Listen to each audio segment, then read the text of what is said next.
Welcome to our professional training series in divination, tarot, and astrology.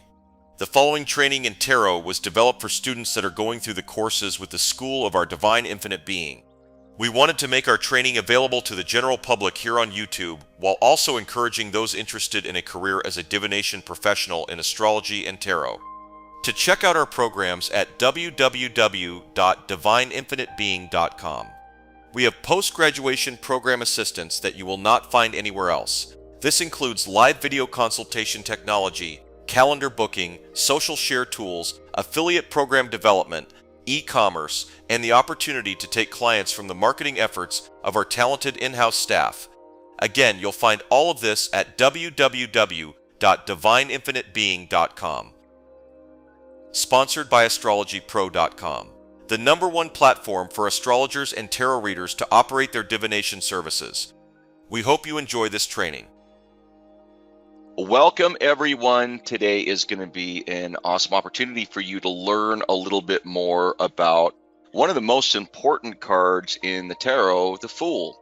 And of course, as always, if you've been here with us checking out our tarot explanations, I have a guest with me today, Todd Desmond. How are you, Todd?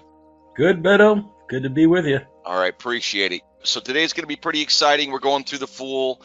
It's probably the most, I would say, abstract and in some ways important card in the tarot, if not even a guiding principle for living a more spontaneous and open-minded life. So we're going to get right into this. Again, we are the School of the Divine Infinite Being, and we are talking here about the Fool. So there's many different cards out there that are in decks that I really appreciate. Author Edward Waite probably has the most famous image of the Fool. The Thoth deck by Crowley is another really good one that I like. We've captured a lot of the same ideas that would be considered standard symbolic framework for the Fool from many of the different tarots, just really the ones that follow Rhoda.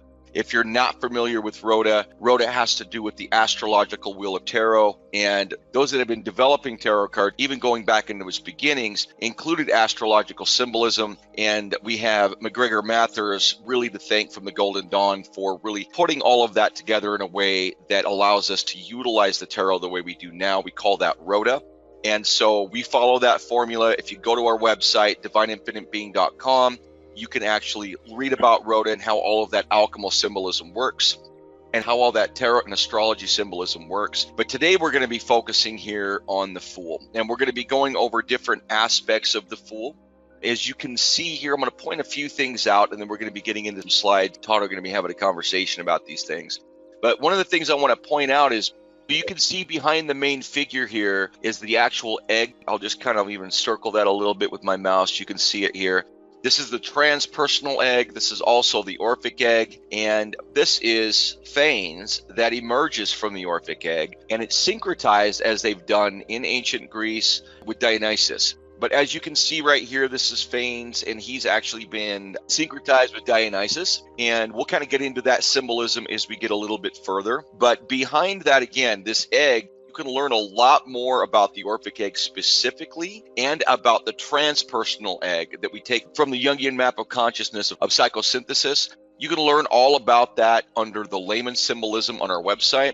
So we're going to be focusing on a number of priorities, but the idea is that this is an emergent, fertile, infinite energy that the Fool gives off. And so I'm excited to share a lot more about that with you guys. We're going to kind of go ahead and get right into the symbolism that's here. You see there's a lot of stuff on this card. We've got the Hindu Om. We've got the actual symbol of air. The Tau you can see that's here. The coins, these are actually astrological coins.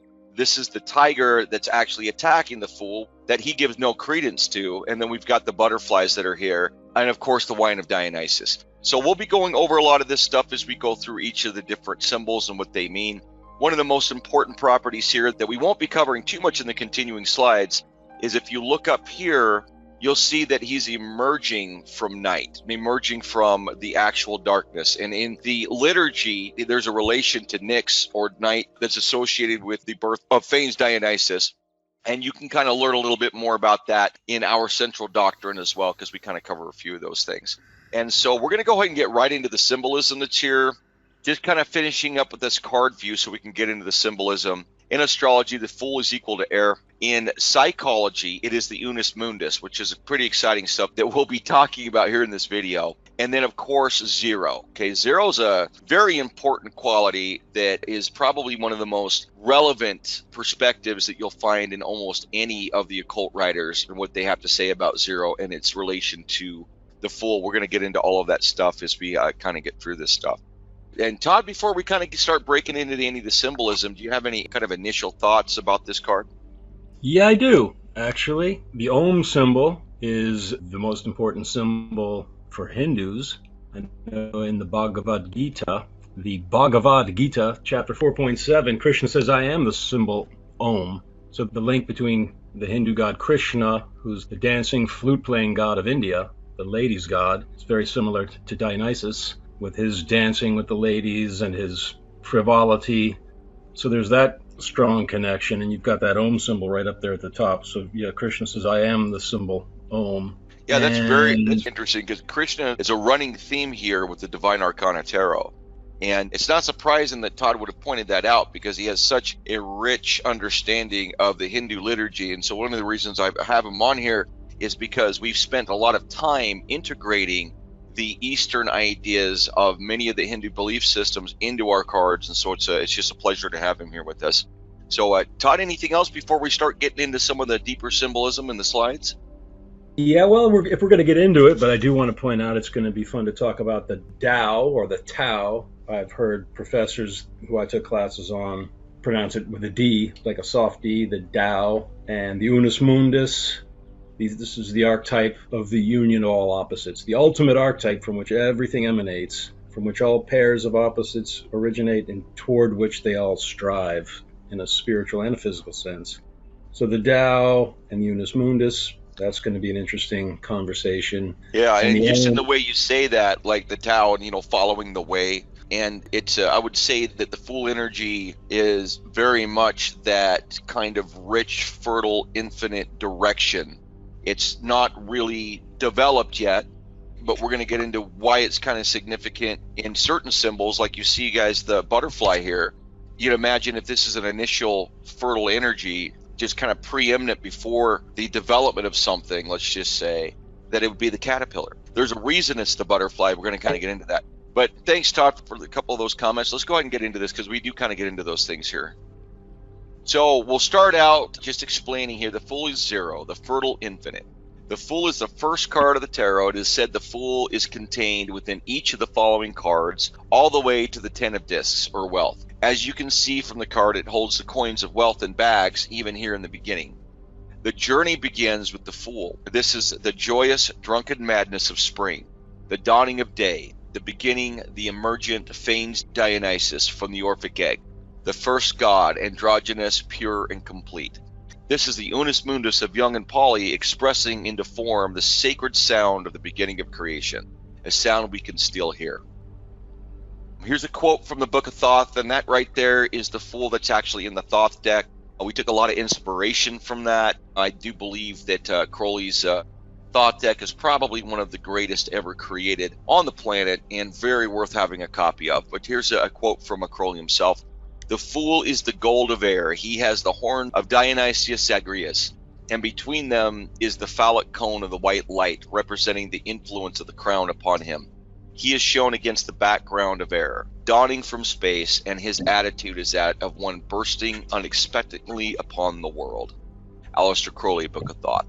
So that idea of firstborn, the idea of leaping upon the world, you see that in a lot of other decks as well, where you see the Fool actually stepping off the ledge and without a care, the minstrel stepping off the ledge without a care.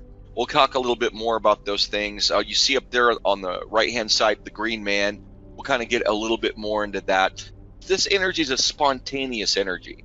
And a lot of occultists, astrologers, tarot readers, they'll kind of mistaken this idea of spontaneity or adolescence. This is a very different way of looking at that spontaneous perspective. It's more of a mature spontaneity. And it's one that you culture and cultivate over time, to where your openness and your ability to tap this energy becomes something of a more matured perspective, as opposed to what you would see with the spontaneity of children.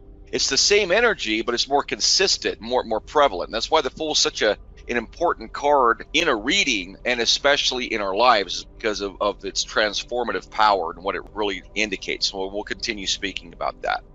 Todd, anything to add here? Yep, there is a big thing to add here.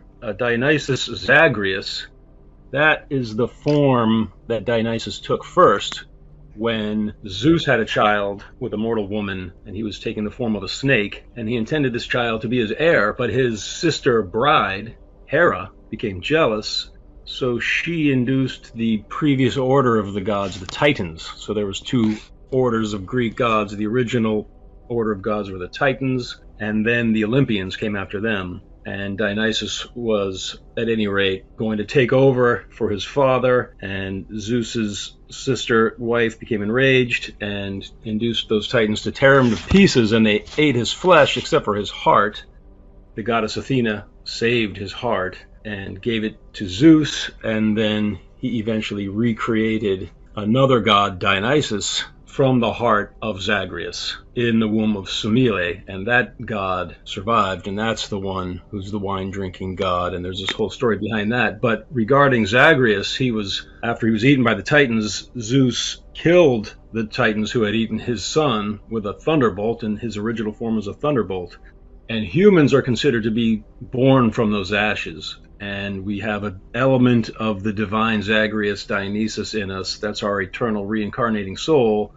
The rest of us is the titanic nature, the material nature that's imprisoning the soul. And this led to the Orphic myth, and the goal is to release the individual Zagrean Dionysian element of the soul from the titanic desires and compulsions of the flesh. And that was, if I remember correctly, the passing of the baton of Zeus to Dionysius as the central god. That story and that process had kind of turned Dionysius into the central figure of worship, especially for certain liturgistic Orphic practitioners. A lot of people talk about Orphism as if it was a religion, and what it was a predominant liturgistic priesthood of traveling ritualists, really more than anything else in its earliest stages, that were very tied into or associated with the mysteries, like the Eleusinian mysteries, for example, was also associated with Dionysus. And so that was a bit of a passing of the baton from the kind of more practical state version of the Zeus-driven religious thinking within Greek culture, and this conditioning towards this Dionysian perspective of reincarnation, of the conquering of the titanic forces within us. So this ability to overcome that which is difficult and problematic. And a lot of those ideas are structurally philosophical. And one of the most interesting things from the Divini Papyri is, and that just for those of you that are familiar with that or may not be familiar with that, there are other writings that had carried forward in Greece from earlier times, but it is the Orphic Divini Papyri that is the earliest actual document from the Greek world. We talk a little bit about that in our central doctrine. But anyways, what I'm getting around to in general is that the development of the Orphic principles that eventually became, I would at least say, admired by Plato, and then completely absorbed by the Neoplatonists as an important, I would even say, historical as well as at that time current methodology of practice, had to do with that story and that development of that turning over of that, you could say, central figure of worship from Zeus to Dionysus, and that somehow was connected to even some of the beginnings of what would be considered a syncretism between, not Platonism, I apologize, but between philosophy in the early pre-Socratic philosophical works and liturgy, which is something that our school is very much still not only in favor of, but currently developing forward with, which is this combination of philosophy and liturgy. So not to go all the way in circles around that, that's just a very kind kind of important story to our school, as well as something that Todd pointing out here is kind of derivative of this energy that we're getting directly from the Fool, because it was this renewal. It was this development away from one particular pantheon and story towards a theogony that was developed and created by a very specific group of intellectuals, you could even say, that were both liturgists as well as philosophers. So it was a very, very interesting time in Greek culture at that time in general. So I don't know if you have anything else to say about that. That may have been a little bit of a tangent. No, you were touching on some huge themes. I don't know if we should save it for commentary on the forthcoming slides, but you let's mentioned see. Plato. Let's not see, because I know where you're going. We've had this discussion of kind of Plato's perspective. And for those of you that are familiar, and we talk about that in our intro, where me and Todd are talking about our backgrounds and things like that. But we are a Platonic school. And so it's probably worth mentioning. I know where you're going with that. Some of my favorite things you've ever told me. So Todd, go ahead. Yeah, so Plato, I took a class on Plato. He's my favorite philosopher, at least in the Western tradition. And one of the major themes, so I took a class in Plato back in the summer of 2006 at Georgetown University. One of the main themes was that Plato is a synthesis of the opposing schools of Orphism and Pythagoreanism. So Pythagoras was the one who really introduced the idea of reincarnation strongly into the Greek tradition. And his idea was that we can link ourselves to the eternal spiritual forms by seeing them reflected in the mathematical forms that describe physical nature. So that's a huge step forward for Western civilization. And Orphism is more of a spiritual, devotional, religious thought. And it's focused on liberating the soul through devotional service to the god Dionysus. And so being the central figure of this tarot card, I know that's important. So for Plato, we're all eternal souls, like the element, the Dionysian element that was in the ashes from the Titans after Zeus blasted them.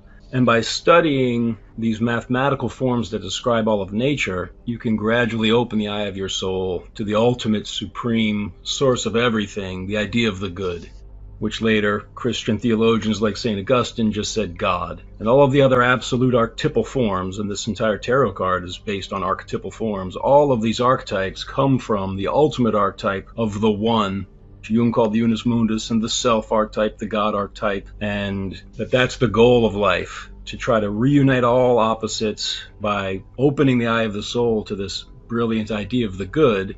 And you can approach that by studying the mathematics of nature and by worshiping the God of love. And Dionysus is a major representation of that. Friedrich Nietzsche's first book, The Birth of Tragedy Out of the Spirit of Music, really gets deeply into all of these connections with Dionysus and his brother Apollo, and how this influenced Plato. So it's extremely rich. It's the ground of Western civilization. So what we're dealing with here is the cradle of Western civilization in symbolic form. Wonderful. Well, I was about to add a few more comments to that, but I think we should probably move.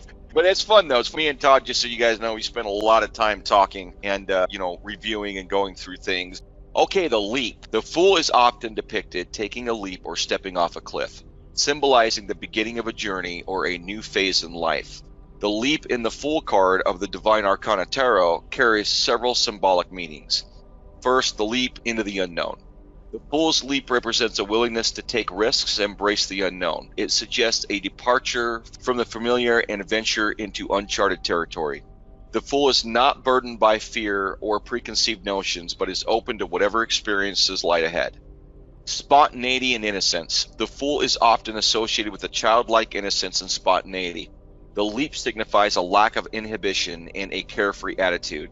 The Fool is not bound by conventional norms and is free to explore without the constraints of societal expectations. Trust in the journey. The leap of the Fool is an act of trust in the journey of the life.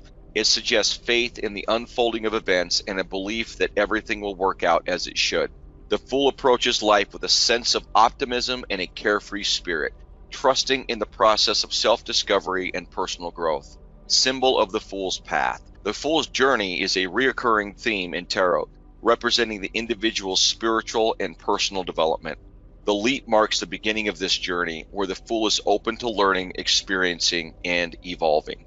So then I'm hoping I can get some wisdom out of Todd for this too. So this is one of my favorite aspects of the Fool card, is this idea of the leap, of the spontaneity, of the leaping forth upon the world. And when we're children, Christ even says, as to enter the kingdom of heaven, you must be as little children. We're very explorative. Their make-believe is as real as it gets. I have 2 very young kids right now. I've got 6 altogether. And their make-believe is absolutely to be admired. I don't know if I could even keep up with them on a consistent basis of how involved they are with all of this new play and this spontaneity, going from one thing to another with joy. Children are usually full of joy. Now, to achieve this in an adult atmosphere where you're responsible for, let's say, like in my situation, my parents are elderly and I take care of them. I've got 6 kids, 2 of them are adults, some of them are challenged. Got to pay the rent. I've got to take care of my family, develop my career, keep my health. There's so many different things I've got to do. So how do you get into a space where the spontaneity and that fertility of life, in that spontaneity, that lightness, that children playing in the sunlight in a park, that energy, how do you maintain a sensibility of that? Well, one thing's for certain is many of you know individuals that are in their 40s, 50s, 60s, maybe 70s. They're just full of joy. They're happy people. They're very consistently happy, even if they're challenged. And they're people that you tend to rely on when you're having struggles and trouble, and not just necessarily because they're extremely smart and very wise, but because they make you feel better when you're around them, because they're full of joy. And they seem to be the ones that have the most wisdom. When we think about the people that we know in our lives, especially those that are older, that are full of joy, full of life, that's for some reason we kind of equate that with wisdom, where the reality is they're really more explorative, more spontaneous on a consistent basis, because of that ability for them to be renewed all of the time, for them to access that infinite fertile energy of the Fool, and to have that play, as you would say, in the guise of, let's say, Krishna, right? And I think you can speak to this quite readily, Todd, is the Leela of life, that life is play. And you've got to take on the responsibilities that you have. You've got to do all the things that are important to your life, and you got to be there and show up for people in the ways that you should. But you should be bringing this energy along with you in everything that you're doing, so that you can have that continual spontaneity there at your fingertips. And the way you do that is you continue to leap forth into life and look for the unexpected and bring a sense of spontaneity to things that are also your responsibilities. If any of you have ever worked a job, you got to show up, you're there for 8 hours, you got to be there. But if you've ever worked with someone who has that sense of spontaneity in them, they seem to have an endless amount of energy, and a lot of times even tend to be the best workers. So it's kind of a paradox, this idea, but if you keep that model in mind, that you're leaping forth upon the world with joy, like a minstrel. We can even kind of equate this back to Orpheus, who was the minstrel that traveled with the heroes and was the only mortal man, but all of these accomplishments that he was able to do that even the heroes couldn't do themselves was from that spontaneity of the music that he continued to produce himself, that Fool energy. That's why a lot of times a Fool is equated with a minstrel or with someone who's playing music. We'll talk a little bit more about that too as we go. But Todd, what do you have to say about these ideas?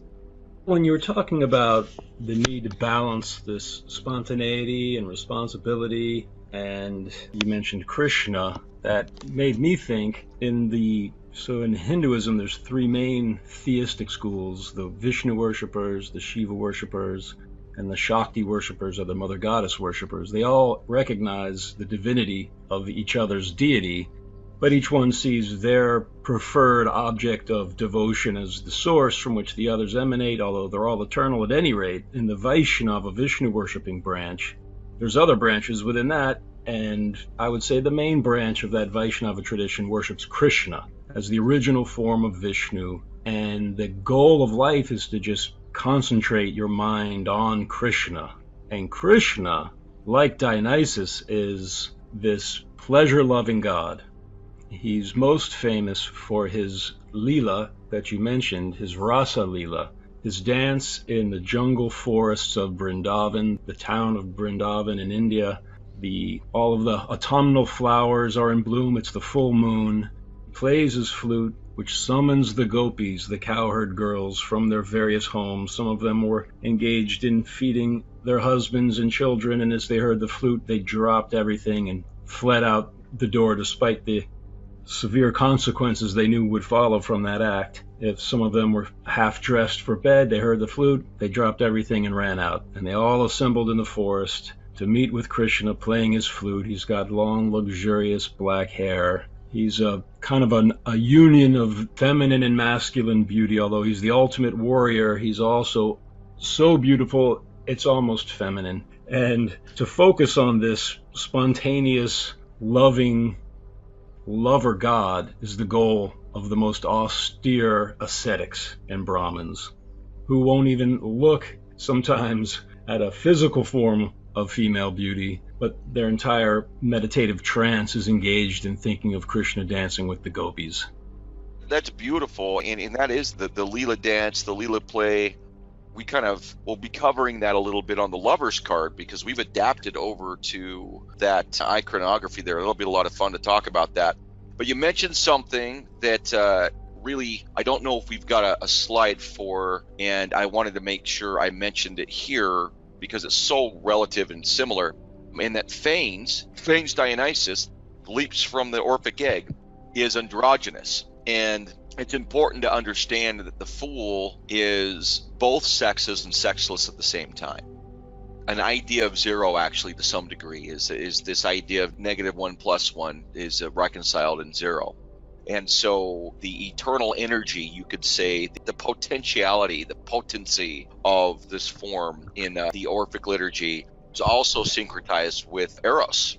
And so you'd see a lot of times Phanes Dionysius Eros as this syncretized combination, and it's the love that is produced by Phanes Dionysus that is the god Eros itself, or love itself. So it is the product of that emergent property of the Fool. Again, the fertile infinite, you can kind of think about it that way. And we'll cover a little bit more what that means as we get into a couple more slides. But again, the leap is kind of tying it back into this idea that you don't want to let go of the play of life. You don't want to let go of what it means to be innocent in the heart of the greater cosmos. Because no matter what experiences you're going to have, there is always more that you're able to bring into experience. And that does not have anything to do with immaturity. So I just want to make sure we make that very clear here under the leap. This is actually the most mature way of looking at things. And that's the paradox of the Fool. In the point of immaturity, you know people that are too spontaneous, right? They can't keep a job. They drink too much. They bounce around from boyfriend to girlfriend to situation. And in some ways, they're almost a perfect symbolic representation of this energy out of control. And then you say, well, Beto, the Fool doesn't have really a point of control. And so in some ways, it's almost a perfect archetype to see someone like that you have in your life that has that energy, because you even are drawn towards that a little bit. And sometimes you can even get caught up in it. And you get caught up in it yourself. Many of us, I'm sure, at the end of a 2-week bender from hanging out with friends we haven't seen for 4 years, been drinking too much, feeling super sick, are feeling the negative perspectives of what this spontaneity may look like. When you internalize that spontaneity, and it's not about situations or experiences that are outside of yourself, but it's more about the relevant reality that you bring to a situation, to an experience. You bring the spontaneity, the joy, the Leela, the play. You're the one that says, I'm taking a leap here with my kids today, with my wife today, with my work today. I'm going to bring this energy into everything that I'm doing. Well, you start to condition yourself to actually take a much more mature perspective on the Fool. And so when you see this in a tarot reading, for example, we're going to get into what this means in an actual reading here in just a little bit here. But when you see it in a reading per se, it usually means significant transformation is undergoing, okay? And that is always something that comes along with a lot of discontent, sometimes difficulty. And so this energy doesn't always just represent the spontaneity of joy. It's that you bring that into the transformation process itself. And by doing that, you take a much more matured perspective on what this energy can bring into your life. Now, and if you look at it in this way, The Fool brings an infinite amount of fertility to the experiences that you have, and it brings the ability to break apart boundaries and barriers that you may have to getting one or another things done. And that could even be all the way down to doing better at work or to starting a business or whatever you want to look at that transformation as. We're going to kind of get into that when we talk about the butterfly as far as transformation and how that's related to the card. But I just wanted to make that last perspective. I don't want any of you listening to this to be like, oh, Beto said to go get drunk with my buddies at the bar tonight. It's not what we're talking about. That's not the spontaneity we mean. It certainly can include things like bravery and getting out of your element. Say you're scared of flying on airplanes, but you just decide you're going to go through the experience and take a trip to Japan. That would be of this card. So I'm not saying that level of spontaneity is not included, but there's a much more matured way of developing this process over time in such a way that it's something you bring into everything that you're doing so that you can tap that energy. That's really what we mean. So you want to be continuously leaping upon life with that energy, with that laughter, with that love, with that childlike perspective, but not from the point of view of thinking that the Fool says is be foolish. Now we're going to speak about the Green Man. I love this relation to the Fool simply because of its enigmatic nature and how it's been related in so many different religious thinking as well as even Christianity over time in such an abstract way, and it fits into the Fool perspective so well. So I'm going to go ahead and read this to you. The Green Man was a surviving symbol from medieval sculptures found mostly within early Christian churches, gardens, and art, especially throughout England. He is a surviving motif from much earlier pagan roots associated with the god Dionysus, with depictions found even as far as Iraq. This has been adapted in several neo-pagan and witchcraft circles in our modern times. This Green Man is the powerful force of nature rooted deep within our primal being that right along with culture, virtue, and ethics is always there to spring up and cause renewal, ecstasy, and the temptations of novelty.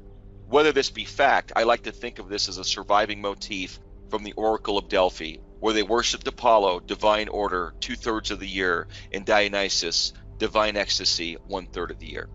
So for those of you that are familiar with other aspects of our school, I'm a big fan of the Oracle of Delphi. It was in operation for over 1,000 years.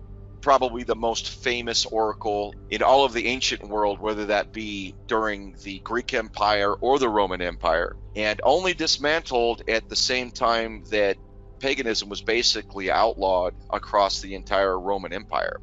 And so it was in operation again for like 1,000 years. Pretty incredible stuff. And for 2/3 of the year, they would worship Apollo, and Apollo was the main diction of all of the different divinatory and oracular activities that would happen at the actual Oracle of Delphi, where you would come with your questions to speak with Pytha, who was the priestess of the actual Delphic temple.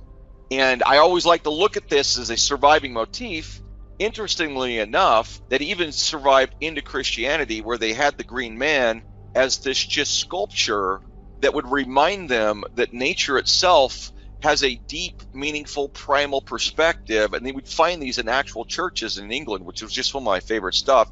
And it's really a surviving motif that made it into the system of Wicca witchcraft and a number of other standard witchcraft practices, and is now even a surviving motif associated with the Fool, and has been associated with the Fool from some of the earlier decks. And so it's one of my favorite things, but it's talking about that primal part of ourselves that is driving us towards the ecstasy of life. Of course, it's driving us towards things like, and of course, it's driving us towards things like our sexual nature, that which in some religious perspectives can kind of ban that as some kind of negative perspective. But for us, we celebrate that. We're very sex positive. And we're not trying to teach that necessarily here when we're talking about this particular card, but it is that perspective, that primal self that we are, that Dionysian ecstasy that drives us towards the eventual union with God. And that's something that is across the board in almost all religious thinking, and especially those of pagan philosophical religions that you'll find in earlier times in Greece, as well as during the late Roman period with the Neoplatonists. And so we celebrate this energy. It's that same ecstasy. It's not something that is completely uncontrolled simply because you admit to its existence and allow it to be part of who you are. we are animals. I think Dionysus reminds us of that we have that primal ecstasy within us. And we learn over time that that's also the driven desire that allows us to get anything in life done. And so I love the Green Man for that. We've got it in here as part of our celebratory perspective of the Fool, that this is a primal energy. This fertile, infinite energy is something that's so natural, it's even part of our physical being, and it ties us to our sexuality. Anything to add to that, Todd? Yeah, the main thing I would add is there at the bottom of your explanation of the Green Man, you have how in the Oracle of Delphi they worshipped Apollo, who represents the divine order 2/3 of the year, and Dionysus, who represents divine ecstasy 1/3 of the year. So this was the focus of Friedrich Nietzsche's first book, The Birth of Tragedy, out of the spirit of music. And this is where he described the acme of Greek cultural life was, in his opinion, the musical plays performed every spring for the god Dionysus. And they would write plays, and that's the Apollinian aspect of it. They would using grammar and structure and creating the plot structure of a play. And they would get on the stage, and different actors would wear masks, and sometimes one would wear a mask representing the god Dionysus himself. And in the background, they would have music and a chorus. And the chorus would sing, and the harmony of the chorus represents Dionysus. And according to Nietzsche, this is the goal of the underlying divine will itself. It wants to manifest itself and reunite itself, all of its scattered parts, that's us. So from that original myth of Zagreus, Zeus hit the Titans after they ate Dionysus with a lightning bolt, and then human beings are the ashes that came from that. And we'll have one tiny little bit of Dionysus in us, and the rest is titanic. So this art form of Greek tragedy, where you had the Apollinian divine order aspect of a plot structure and the words that are sculpted carefully, and then you had behind that the music, which would lead the crowds into ecstasies. And Nietzsche he explained how the music is the art form that most closely resembles the underlying archetypes. And I think a good example of that he used was any scene that you see on the stage, so this was before movies, if it's performed to the appropriate background music, it can lend an infinite depth to it that you wouldn't have had otherwise. And I think we can all understand that, for example, in political ads. You could have a political ad that's just describing the actions of one person from one political party. It doesn't matter which one. And depending on the music that's in the background, you could tell if it's pro or con. You could have the same exact words. This candidate stands for this and this and this. If you had menacing, dark music in the background, then you're putting those facts in a negative light, and we can feel that viscerally. But if you have uplifting music like rising up to the clouds in the sunshine, then the same exact words take on a positive meaning. And Nietzsche's point was that Apollinian art forms like sculpture and painting, they'll describe a tree, you paint a tree, it's like taking a photograph. It's structure, it's rigid lines and geometry, and it can be graceful and beautiful, but it's well ordered and it's restrained. But music is a formless art form, and yet it brings out the underlying meaning of the eternal forms more deeply than the Apollinian art forms can. And when you combine these two opposite forms, that's the goal of culture, and that union of the Apollinian art forms of the liturgy, the words that they speak that are written down, and you have to be sober when you're writing, you have to form the right grammatical structure of a sentence and so on. When you combine that with the background music and the dancing, that art form resembles the God that it's intended to worship. So when anyone who's a fan of Friedrich Nietzsche, so I love Plato, the first great Western philosopher, and I love Nietzsche, the last. They're like bookends on the history of Western philosophy. So anyone who is especially interested in Nietzsche, when they see the words Apollo and Dionysus, that's exactly what they're going to think of. So for Nietzsche, this union of these two gods is the goal of all life. Wow, that's something I've heard you talk about before, but never exactly in such fashion. So, and I think that Delphi, and I said Delphi, you'll see sometimes, guys, my names are a little backwards, but Delphi. But I love that because they literally would worship Dionysus for 1/3 of the year. And during that time, the Delphic oracles were not ordered and operated in the same way as when it was Apollo's time for the 2/3 of the year. And so there was more of a ritual setting as opposed to more of a formal setting, because Pytha would literally see people. I mean, they're standing in a line at Walmart coming in to see the oracle, to have them take a look at what it is that you're trying to understand and to give you divinatory knowledge. And so it was very formal, where they would close that down and become very much more ritualistic during the periods that they were worshiping Dionysus. And that's, my opinion, a misunderstanding of some of the more depth that you found in Greek liturgy, right? Especially when you're looking at things that were developed through Plato from the Orphic perspective, that kind of tied the philosophical and liturgistics and the mysteries, like the Eleusinian mysteries, for example. You know, everyone would travel to there at least once in their lifetime to experience the chaos of those mysteries. And it's that Dionysian chaos, you could say, that we need on a consistent basis to not become too rigid in the things that we're trying to do or develop. And you guys, very many people that are older and wiser, again, I like to use older and wiser individuals as a point of view, because a lot of times in our culture today, we don't respect older people, but they've been through so much. And you could look at one on one side that's very rigid, very Apollon, you could say, and then one of the others that's very Dionysian. And you could see that there's extremes there. You could have the taskmaster that's too Apollon, that's just so difficult to be around because everything's about rules. And then you've got the older gentleman that is way too Dionysian, and he's been at the bar for, the last 25 years, and he's a riot. He's got the best stories, but he's also sick and dying of cancer because he has never been able to keep rules in general. The reality is somewhere in the middle is something that Greek culture over time kind of developed naturally, that, it's almost like a lost science or lost art. I think Nietzsche's perspective was that our society as it is today needs to bring back that idea of the Greek tragedies and bring back that idea of that Dionysian or that Dionysian energy. And so, yeah, it was kind of his whole thing with the birth of tragedy. Again, I'm talking a little bit out of school. I'm certainly not the Nietzsche scholar where you are.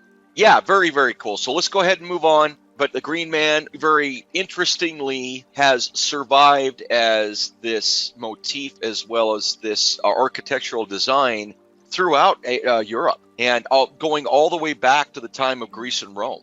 It's just a very interesting thing that it's almost kind of been in the shadows of all of the different religious perspectives, and especially when you get into kind of the later developments in England.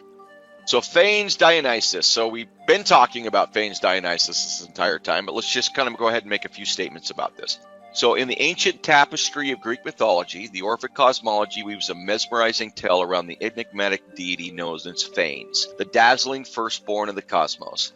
Picture a cosmic egg cracking open with boundless energy, and from its radiant core emerges Phanes, the protogonos, the Eros Phanes. This divine force embodies both the masculine and feminine, a swirling fusion of opposites that sparked the creation of the universe. Phanes is the ultimate revealer, the celestial bringer of light, life, and generative powers.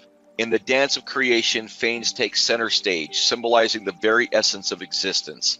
The name Phanes itself pulses with significance, signifying a manifestation that unleashes the tangible and visible world upon the cosmic stage. Enter Dionysus, the wild and untamed god of wine, ecstasy, and revelry, often entwined with the mythic threads of Phanes.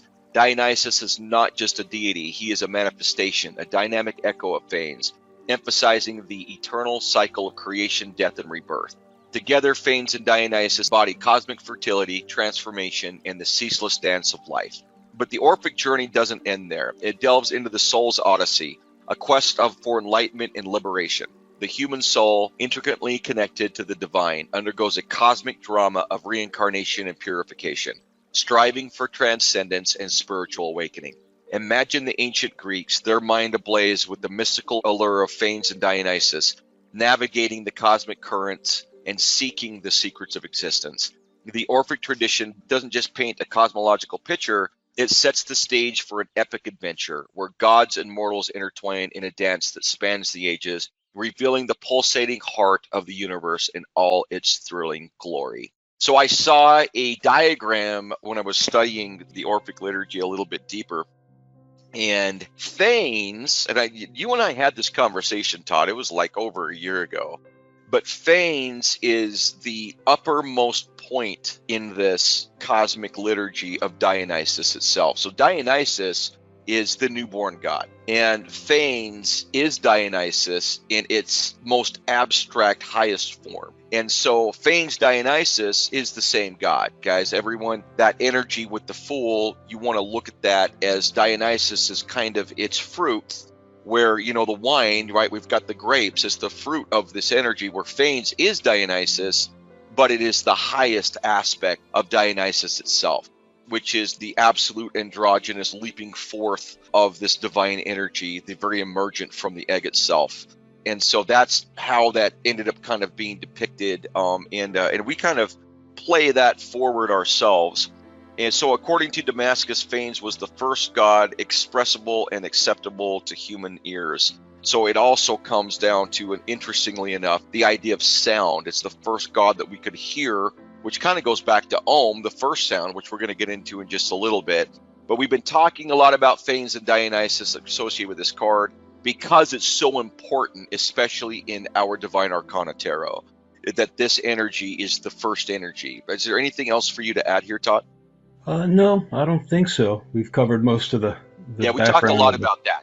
Yeah. Maybe a little bit out of order, so this more than likely kind of closed the gap a little bit for some of the things we were talking about, so that's a lot of fun.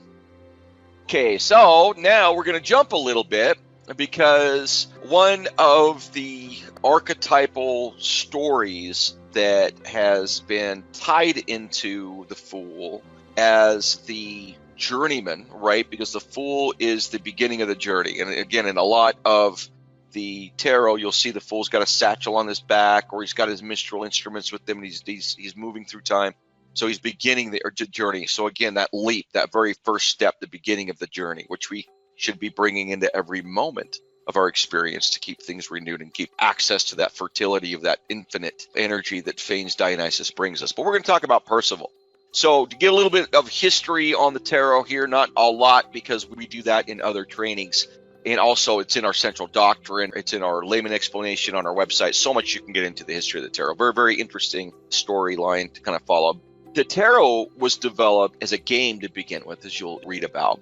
But it was developed very quickly thereafter, if not during the time of its initial development, by hermeticists and occultists, alchemists even.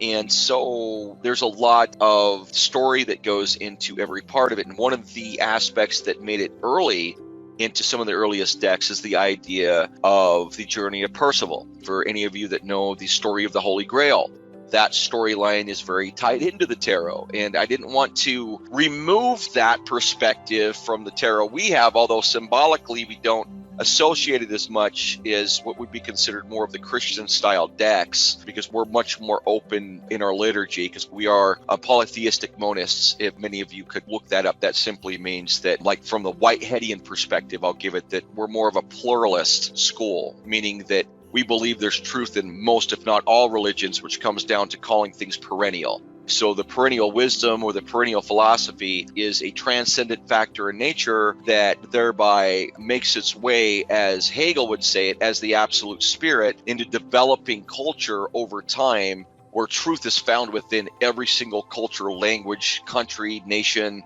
everyone that turns their minds towards infinite ideas, towards archetypes, towards these aspects of nature. They're going to unveil these things in a particular way to their particular people, Christianity being one of those unveilings. I would say that the best place to kind of get a perennial view of the world is to take Todd's course. PsycheandSingularity.com is a place you can actually learn more about that stuff, and we talk more about that in other places as well. And sorry for going in a big circle. I only did that because I want to recognize that this is a Christian theme, which we're very comfortable with.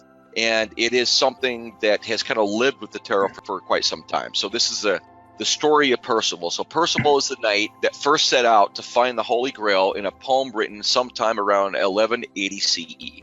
The knight faced many impossible challenges, miraculous triumphs, and can easily be seen as a modern-day Orpheus, overcoming challenges deemed impossible. The Fool became depreciated as a wandering, fearless bard. The iconography of the Fool eventually became depicted as a wandering, fearless bard stepping into a dangerous and wondrous adventure. The Holy Grail was synonymous in many ways with the Philosopher's Stone of the alchemists and considered the highest of prizes. Many of the earlier tarot were inspired by this idea of the journey for the Holy Grail, and it is a perfect first principle when moving into a life of theurgy, divination, and the mystery in life. Now, looking at the Fool card in the Divine Arcana Tarot, several key themes resonate with the Holy Fool archetype. Spontaneity and openness. The Fool card often represents spontaneity and openness to the unknown. Percival, in his initial innocence, approaches the world with a similar openness. Journey and transformation. Both Percival's quest for the Holy Grail and the Fool's journey in the Tarot are narratives of transformation. The Fool card signifies a beginning, a journey, and the potential for growth and self-discovery. Innocence and lack of preconceptions. The Fool is often depicted as innocent and unburdened by preconceived notions. Percival's early lack of knowledge and experience aligns with this theme. And spiritual insights. The Fool card is associated with unconventional wisdom and spiritual insights. Similarly, Percival's quest for the Holy Grail is a spiritual journey that leads to deeper understanding and enlightenment. So the biggest thing about Percival was his luck. And you've probably heard the statement that luck favors the bold. And I love that statement. You know, today, I don't even know. I think it was Henry Ford or someone who said that. I can't remember who said that. But the reality is, it is Percival's perspective that is that leaping forth of the Fool, because Percival was fearless. And he seemed foolish for being fearless. So the entire story of his quest for the Grail and even his early life and his challenges that he would have amongst the knights and his challenges that he would have confronting different knights that were somewhat antagonists as well as protagonists in his journey are a testament to that energy of the Fool as it's brought to measure. Because if you'll notice, when you go and you take risk in life, and that is the only way to get anywhere in life, is to decide to do something you have not done and to take that risk and to take that leap, that you'll kind of find that luck kind of shows up along the way. And I think that Todd may be able to talk to this a little bit more, but I like this relation as well to the labors of Hercules.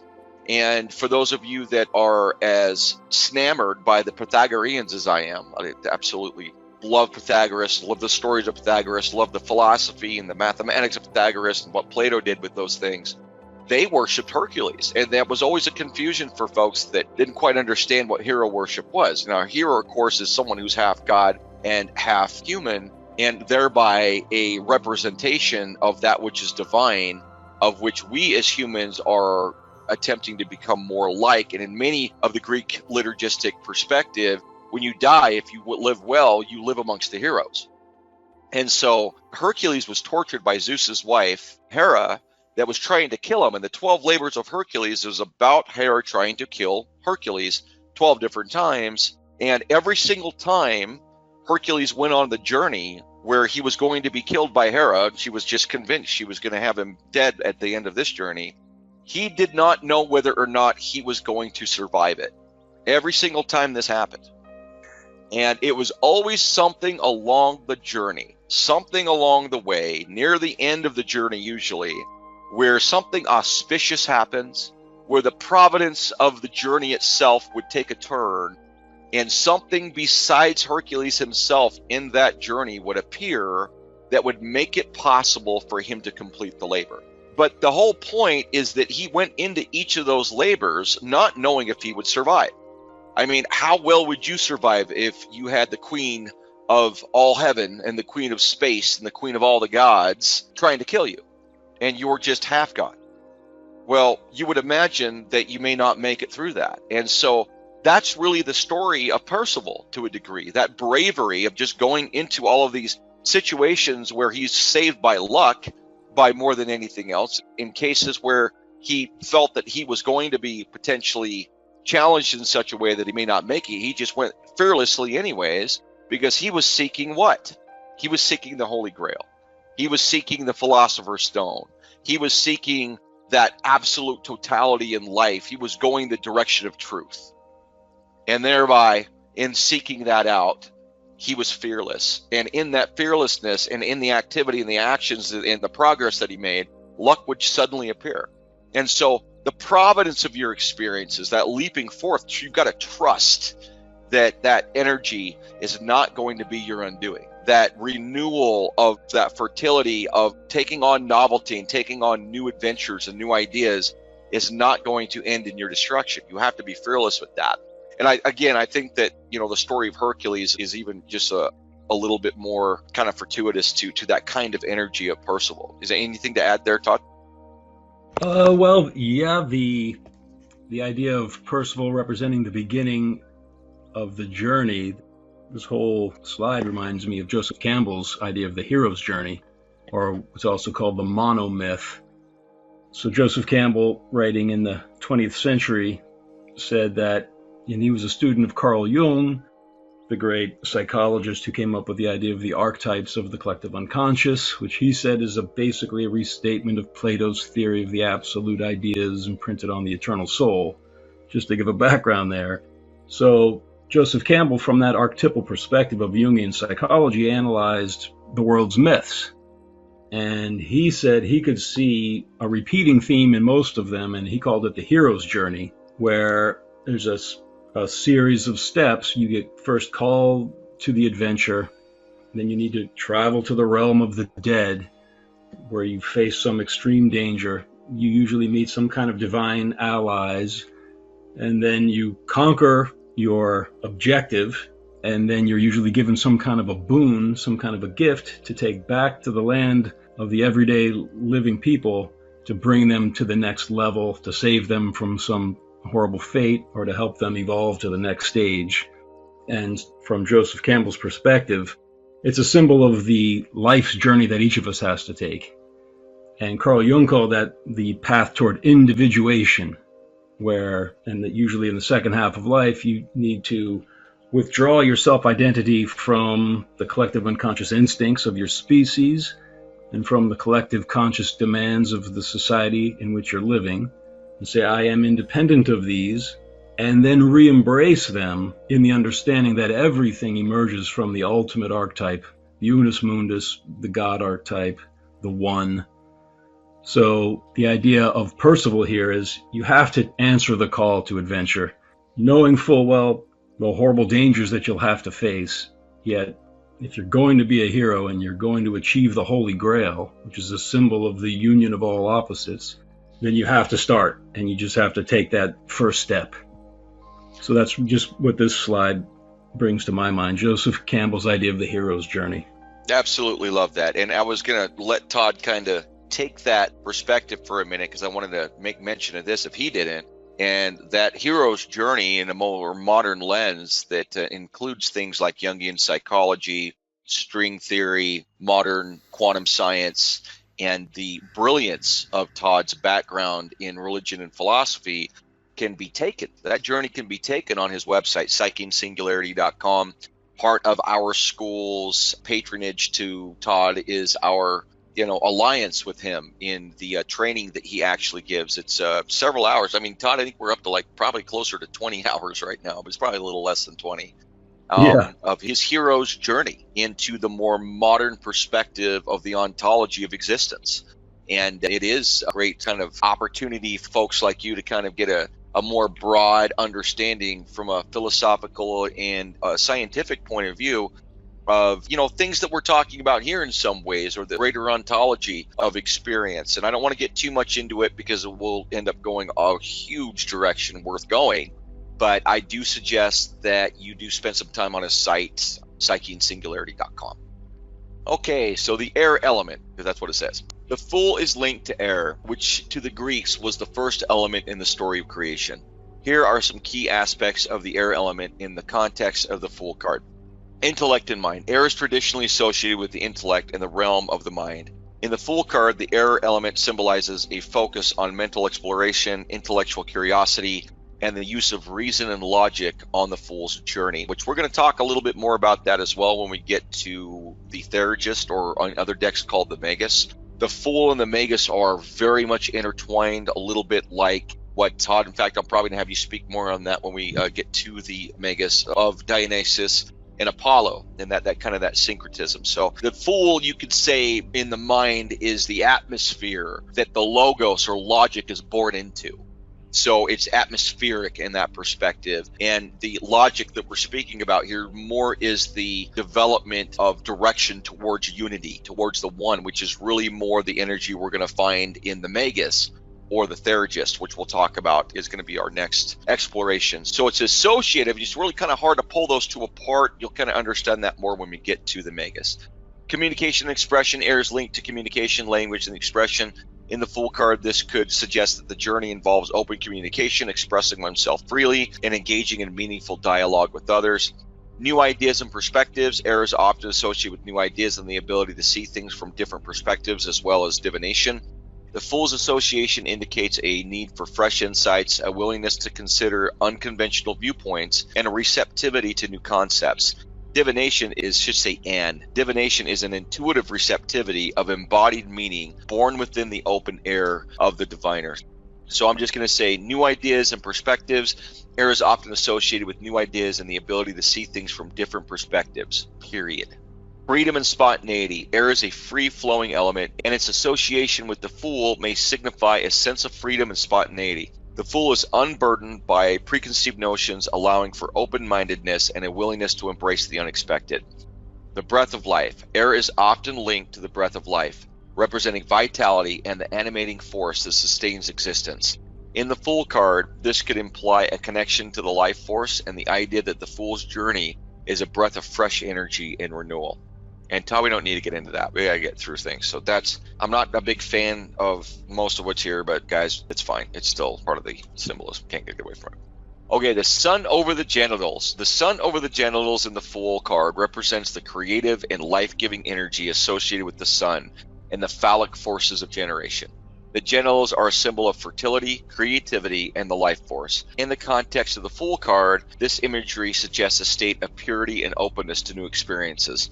The sun, representing enlightenment, vitality, and the divine spark within, is potent to the highest degree of ecstasy in the Fool. So this, you could say, is the erect phallus. And that may be an uncomfortable icon for many of you, but in the occult literature, that is simply associated with the potency of life, the potency of the one, of the highest creation. Even Plato talked about our sexual natures being tied deeply to the one or to the totality state of existence. Todd, do you have anything to add on that? Well, yeah, the symbol of the erect phallus in the beginning of the Dionysian tragedies, when they performed these musical plays for the god, they'd have a procession. And in the front of the procession, they would have these stone phalluses representing the god Dionysus. And I know it's also the symbol of the god Shiva from the Hindu tradition. So it's definitely an archetypal symbol that has a background in the deepest religious traditions. And its generative force creates children, right, in the real world. Yeah. I mean, you can't get more basic. Yeah, so that's something you just want to be comfortable with. That a lot of times that can be uncomfortable for some folks. Probably one of the reasons why the pagan religions were taken down. Who knows? Although that was all transferred over to the perspective of Christ, which we don't need to get into here. Now we're going to talk about a symbolic archetype and concept frames in the philosophical and even psychological aspect of the Fool card itself. The Unus Mundus that was developed by Carl Jung and then expounded upon by Jung and Pauli, being Wolfgang Pauli, the famous Nobel Prize-winning physicist, and then the Tao obviously being that Chinese philosophical perspective in Taoism. We'll just kind of get into a few definitions here that are related to the card. So the Tao, the indifferent totality in Chinese philosophy. At the heart of Chinese philosophical thought is the concept of Tao, an ontological state symbolizing the indifferent totality from which all phenomena emanate. The essence of Tao is ineffable, transcending dualities, and encapsulating the ultimate reality that permeates the cosmos. The pursuit of Tao, or the Way, involves aligning oneself with the natural order and harmonizing with the dual principles inherent in the ebb and flow of life. This journey seeks a state of equilibrium and unity beyond the apparent divisions of the world. Unus Mundus and the Numinous in Jungian theory. Carl Jung, in his exploration of archetypes and the collective unconscious, introduced the concept of the Unus Mundus, a unified reality underlying the multiplicity of existence. Comparable to the Tao, the Unus Mundus represents the integration of opposites, a transcendent space where the personal and collective unconscious converge. This numinous realm, explored through the symbolic journey of the individuation, mirrors the Chinese philosophical quest for the Tao and the harmonization of dual principles within the psyche. Now, I have to mention here, if this is of interest to you and string theory is of interest to you, you've got to go take Todd's course, psychingsingularity.com. Brahman, and that should see Brahman, the ground state of existence in Indian philosophy. Now I'm going to mention Brahman, although we don't show it here, although it's not on the card, it is relevant because it is the same state as you would consider the Unus Mundus and the Tao. They're not only similar, but when you study into the Hindu symbolic meaning of Brahman, it literally does mean almost exactly the same thing. So Brahman, the ground state of existence in Indian philosophy. In the Indian philosophical tradition, particularly within Hinduism, the concept of Brahman captures the essence of the indifferent ground state of existence. Brahman represents the ultimate reality, the unmanifest and eternal principle from which the manifest world emerges. Similar to Tao and the Unus Mundus, Brahman signifies an all-encompassing unity that transcends the apparent multiplicity of the world. The pursuit of spiritual realization in Hinduism often involves recognizing the intrinsic unity of Brahman within the diversity of creation. The Fool card, symbolizing the infinite fertility of existence. In the realm of symbolic imagery, the Fool card in the tarot serves as a poignant representation of the infinite and fertile pre-existing state. Numerically summed up as 0, the Fool embodies the potential for boundless creativity and new beginnings. This archetype echoes the timeless theme found in the Tao, Unus Mundus, and Brahman, emphasizing the inexhaustible wellspring of possibilities inherent in the undifferentiated ground state. The exploration of Tao, Unus Mundus, Brahman, and the symbolic richness of the Fool card in the tarot reveals a common thread that runs through diverse cultural and philosophical traditions. The pursuit of an indifferent totality, whether framed as Taoist harmony, Jungian individuation, or Hindu spiritual realization, speaks to the human quest for transcendent unity and the recognition of an underlying, timeless essence that unites all of existence. As we navigate the complex web of philosophical thought, these concepts beckon us to contemplate the interconnected nature of reality and the boundless potential inherent in the indeterminate ground state from which all things emerge. So a lot there to unpack and discuss. In particular, I did cover quite a bit in explaining it, and I wish we had more time for this section, but I did want to give Todd the floor to speak a little bit more on these ideas. Yeah, well, this is the greatest good for Carl Jung, the Unus Mundus, which is Latin for one world, and he worked with the co-founder of quantum mechanics, Wolfgang Pauli, who is famous, for example, for the Pauli exclusion principle that explains the basic rules of chemistry that we have today at any rate. Two of the greatest minds of the 20th century came together, and their theory was that the laws of physics and the laws of psychology should mirror each other. They should parallel each other because mind and matter both emerge from the same ultimate archetype, which they called the Unus Mundus. So there's two worlds, the spiritual world, the material world. Well, they both come from the one world, which is synonymous with the Tao or the Tao and Brahman. These are just different words for the same ultimate source and goal of all being, which is specific function is to unite opposites. That's a point of the ground of being that Jung really emphasized. It's mentioned in the Tao for certain, the yin and the yang, the feminine and the masculine, all opposites are emerging from this ultimate archetype, and all of these pairs of opposites seek their reunion with their opposing member of the pair back in the origin in the Unus Mundus. So I know the Fool card represents the beginning of the hero's journey. So things begin from the ground of being, Brahman, and then their ultimate goal is to return back to the ground of being, but richer with all of the wealth that they've gained from this hero's journey in the big cycle away from and back to the source of being. They leave as a fool, they come back wise and burdened with the wealth of knowledge of that from which they originated, which is the Unus Mundus. So for Taoism, the ultimate symbol is the yin-yang symbol. Yin represents feminine energy and yang. I know in America a lot of us say yin-yang, which sounds to me more correct actually because it's got this phonetic mirror symmetry to it, but yin and yang. Yin is the feminine, yang is the masculine. Yin is dark, yang is light. all opposites are contained in these two, and in the center of each of those parts of the circle is the seed of the other. So it's a great symbol. It's probably my favorite religious symbol, even though I wouldn't consider myself strictly a Taoist, but I believe in the Tao. That's a great symbol. And what's fun is you're going to start seeing these themes throughout all of the cards, because the Fool could be considered that ground state of being that's beyond the opposites. It's a realm that's beyond mind and matter that both emerge from co-equally. And I talk about this in our central doctrine, where gravity and matter and energy are absolutely balanced perfectly at zero in our cosmos. And, you hear Brian Greene talk about that. We kind of explain how relevant that is in our central doctrine. I know Todd talks about that as well. But it's just kind of an incredible perspective that there's exactly as much gravity in the cosmos as there is matter and energy. So that perfect balance can even be seen and measured in cosmology, even from a secular point of view, which is pretty amazing. But we talk a lot about that, and we actually talk about the yin-yang itself when we get to the art card, that kind of analysis, synthesis perspective. And Hegel kind of had the third perspective, analysis, synthesis, and what was the third in his dialectic?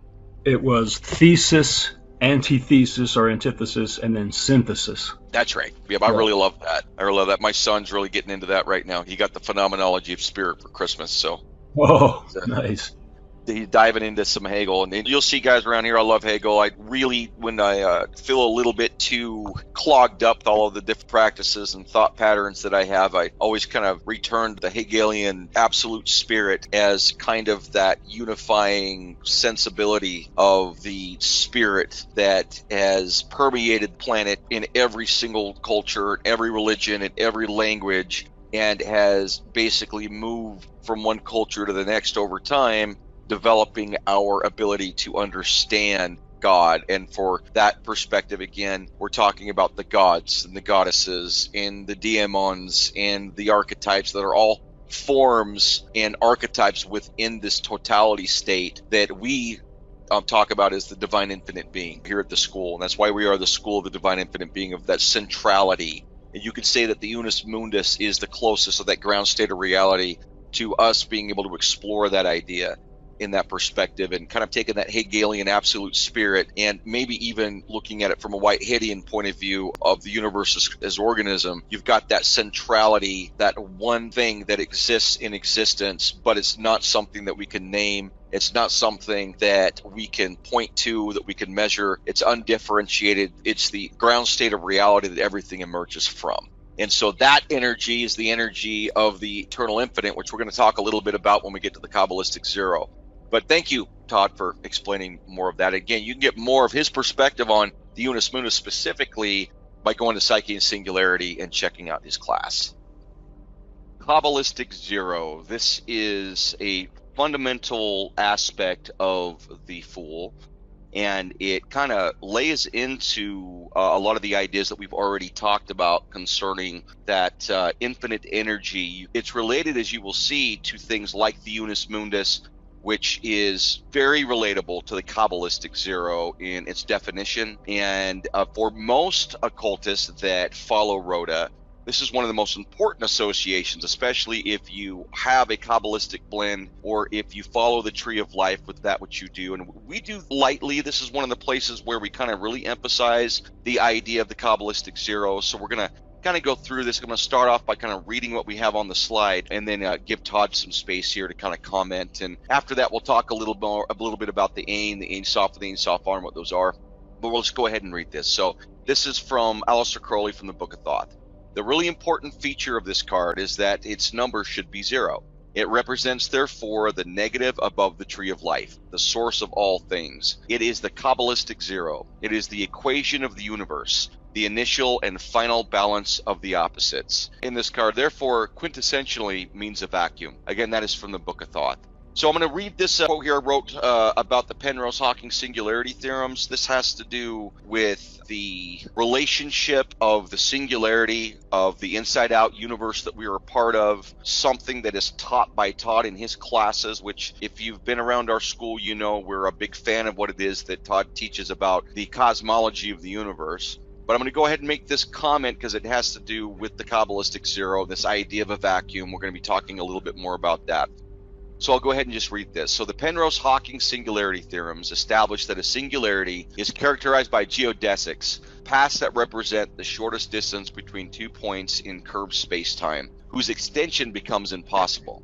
The singularity is conceptualized as a point featuring infinite gravity and mass. In this context, a geodesic is essentially a straight line within the curved space-time of our three-dimensional space. Determination of such a geodesic marks the point where it ceases to be extended, and this point is identified as the singularity. The singularity represents a region of infinite gravitational forces, mass, and energy where conventional laws of physics break down. So now I'm going to read from Wikipedia. The zero energy universe hypothesis proposes that the total amount of energy in the universe is exactly zero. Its amount of positive energy in the form of matter is exactly canceled out by its negative energy in the form of gravity. Each point in space-time makes a contributing equation resulting in a calculation of infinite zero-point energy in any finite volume. So we're talking a little bit about the quantum vacuum and the fact that they're in an exactly equal balanced state in the entire universe, equal to energy and gravity. And at that point, at every point of that finite volume, which is every point in space-time, there is an infinite amount of energy. So I want to kind of like stop there and kind of turn this over to Todd a little bit to talk about these things.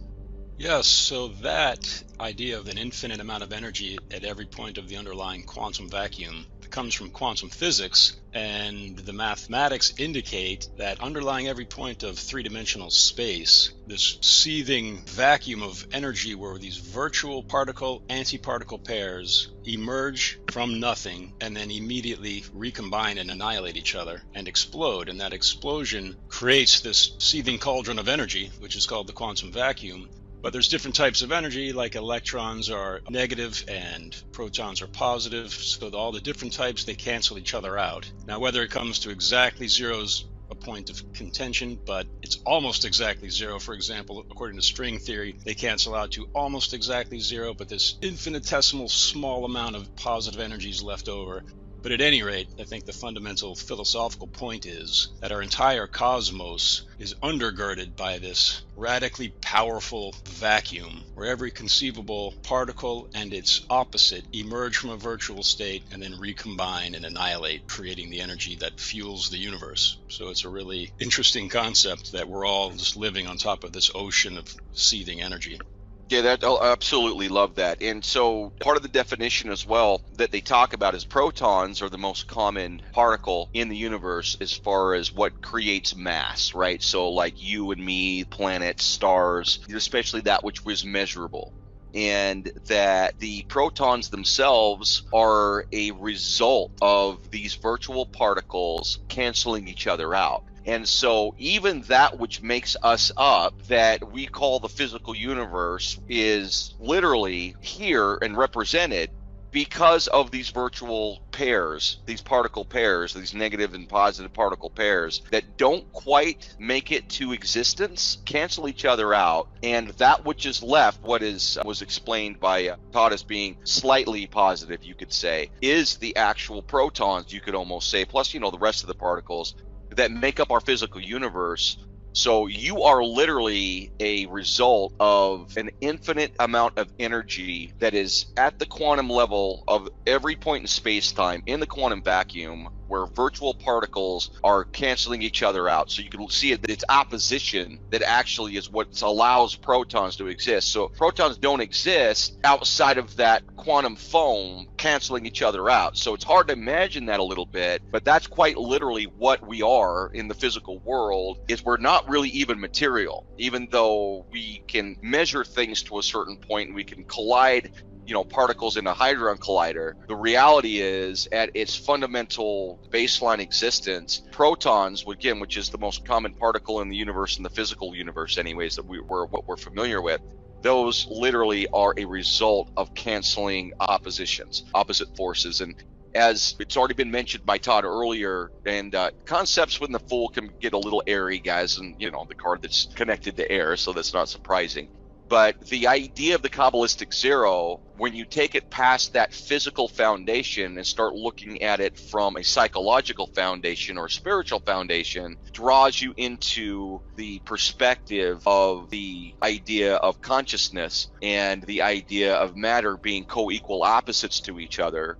And so in all of the theories that we've been talking about here, there's this opposition that basically combines and cancels themselves out in the physical world. This same type of reality between your conscious mind and the collective unconscious mind is happening in the psychological world. And Todd teaches that the physical cosmic horizon of the universe is actually connected to what would be considered the grand opposite of the conscious mind itself, and that those two balance and cancel each other out as well, just like the physical universe does, because everything's made of the same stuff and follows the same priorities all the way from the physical world into the mental and spiritual worlds.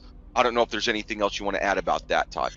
Oh, yeah, just quickly, the fundamental point of what I teach is that the psyche, or the soul, the self, is what physicists call the gravitational singularity. And that the fact that the quantum vacuum has an infinite amount of energy at every point means that it's constructed of a plenum of singularities.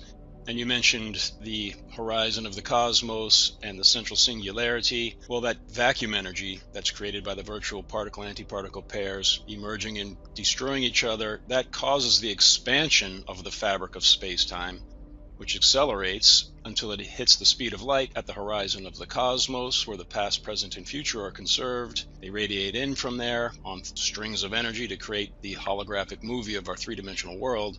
So I identify that cosmic horizon with the collective unconscious, which contains all of the archetypes, which are covered in the tarot, including the Fool archetype, and then I equate the central point with the conscious ego. And no matter where any human being is or any observer is, you will always perceive yourself as the center of an expanding universe.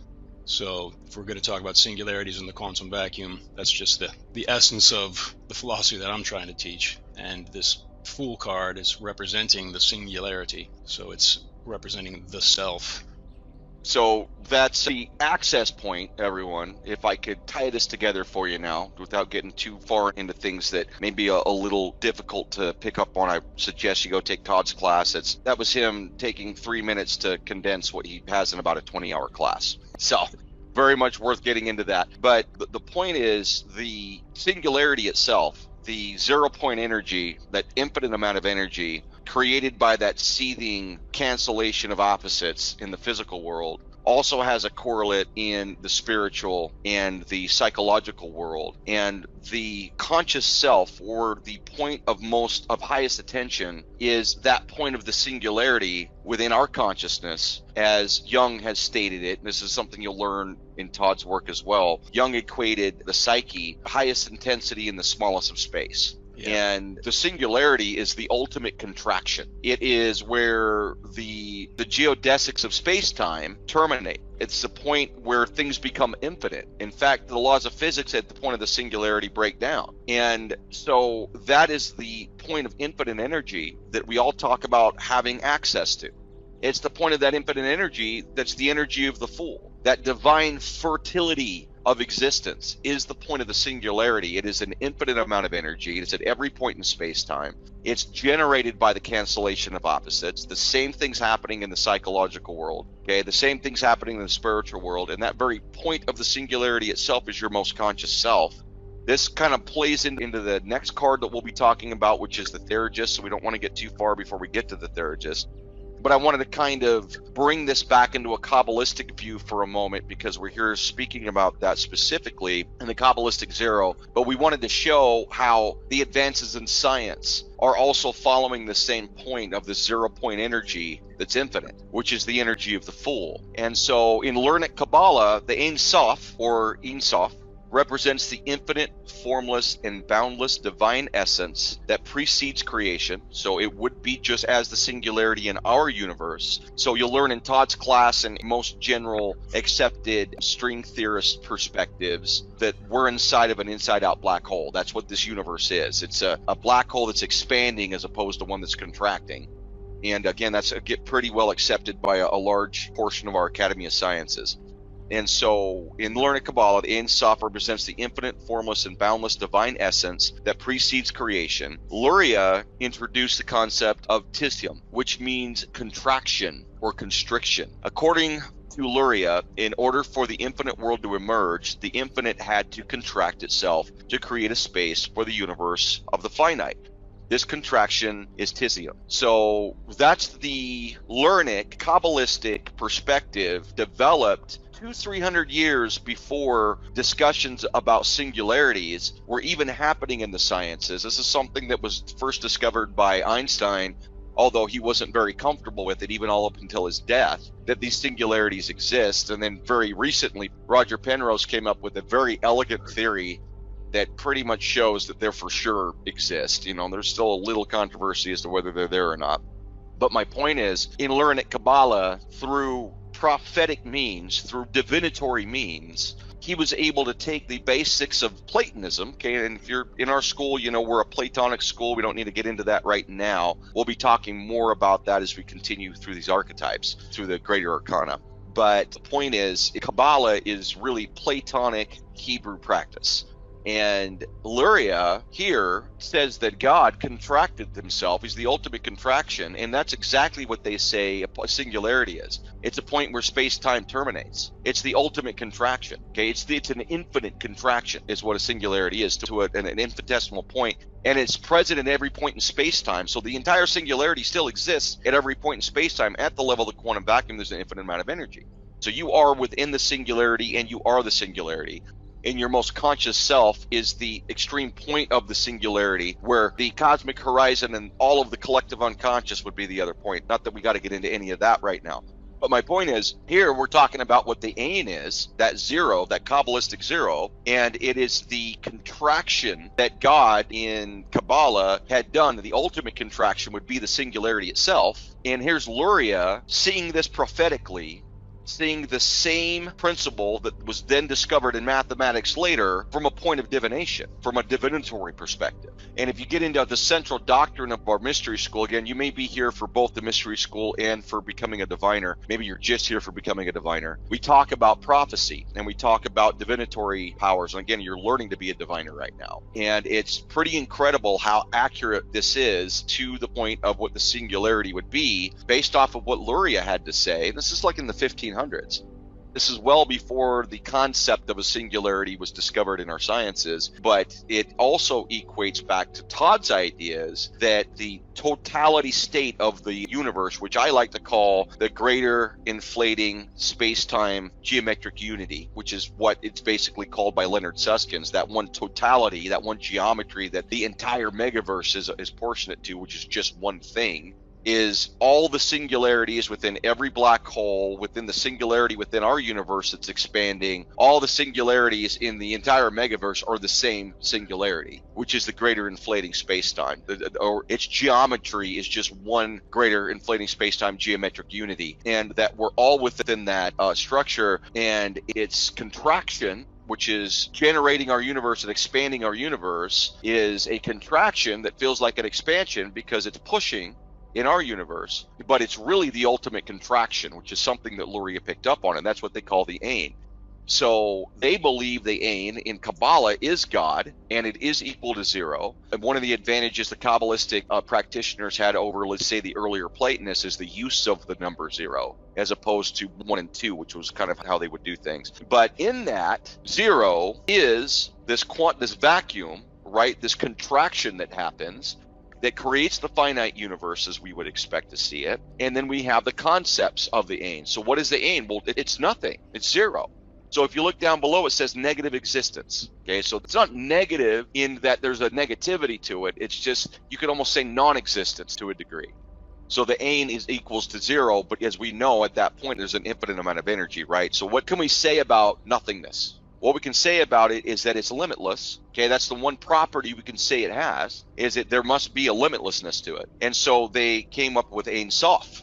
So Ein, it's nothing, it's boundless negative existence, they say. But then what is that really saying? It's infinite, right? It's limitless. And then Ein Sof R is what property would we be able to give it at all if it had a property, and it would be light. any religion, any philosophy somewhere talks about the kind of main proponent of what would be considered spiritual as light. And light is the one physical property that lives outside of space-time. In fact, maybe you can talk a little bit about that, Todd. Yeah, the photon is a particle with no mass, which is always confusing to me because Einstein said energy equals mass multiplied by the speed of light squared. Photons have energy, nevertheless, they have no mass, and therefore they can travel at the speed of light. According to, just to very briefly touch on the science of it, special relativity Einstein discovered in 1905. He was trying to account for the discovery in the late 1800s that no matter how fast the source of light is or the detector mechanism you use to measure its speed, no matter how fast they're moving in relation to each other, you will always measure a beam of light as traveling at the exact same speed. It's about 186,000 miles per second. So if you have two cars next to each other and one's going 100 miles per hour and the other one's going 50 miles per hour, and you shot a radar gun from the 50 mile per hour car to the 100 mile per hour car, it would register as going 50 miles per hour because you're going half that speed. But if you were in a car going half the speed of light and you measured a beam of light next to you, that beam of light would still be registered as traveling at the exact same absolute speed of light. So the speed of light is this absolute standard of the universe. And from a photon's perspective, it doesn't experience space or time. It takes zero time from a photon's perspective to travel across the universe. And there's no distance that it's traveling from a photon's perspective. It is simultaneously at each point of whatever trajectory it takes, which just seems philosophically important, especially considering the religious connotations of light, how it's identified with consciousness itself. So photons experience everything in the universe simultaneously. That there was one physicist who wrote a book called The Cosmic Code. From a photon's perspective, everything in the entire universe is condensed in one point, which brings us back to the perspective of a gravitational singularity, which is a point of zero volume and infinite energy. And it is empirically unobservable because all of the light that you would be able to use to detect it gets absorbed into it, which equates a singularity with the realm of the archetypes, the sources of things that cannot be observed with your physical bodily senses. The effects of it can be experienced, but the direct archetypes themselves are outside of the realm of empirical observation. But as far as light goes, it's the massless particle that experiences no space and no time, and yet it's cradle within which we experience all of space and time and physical things. Yeah, it's interesting how that duality so it's predominant.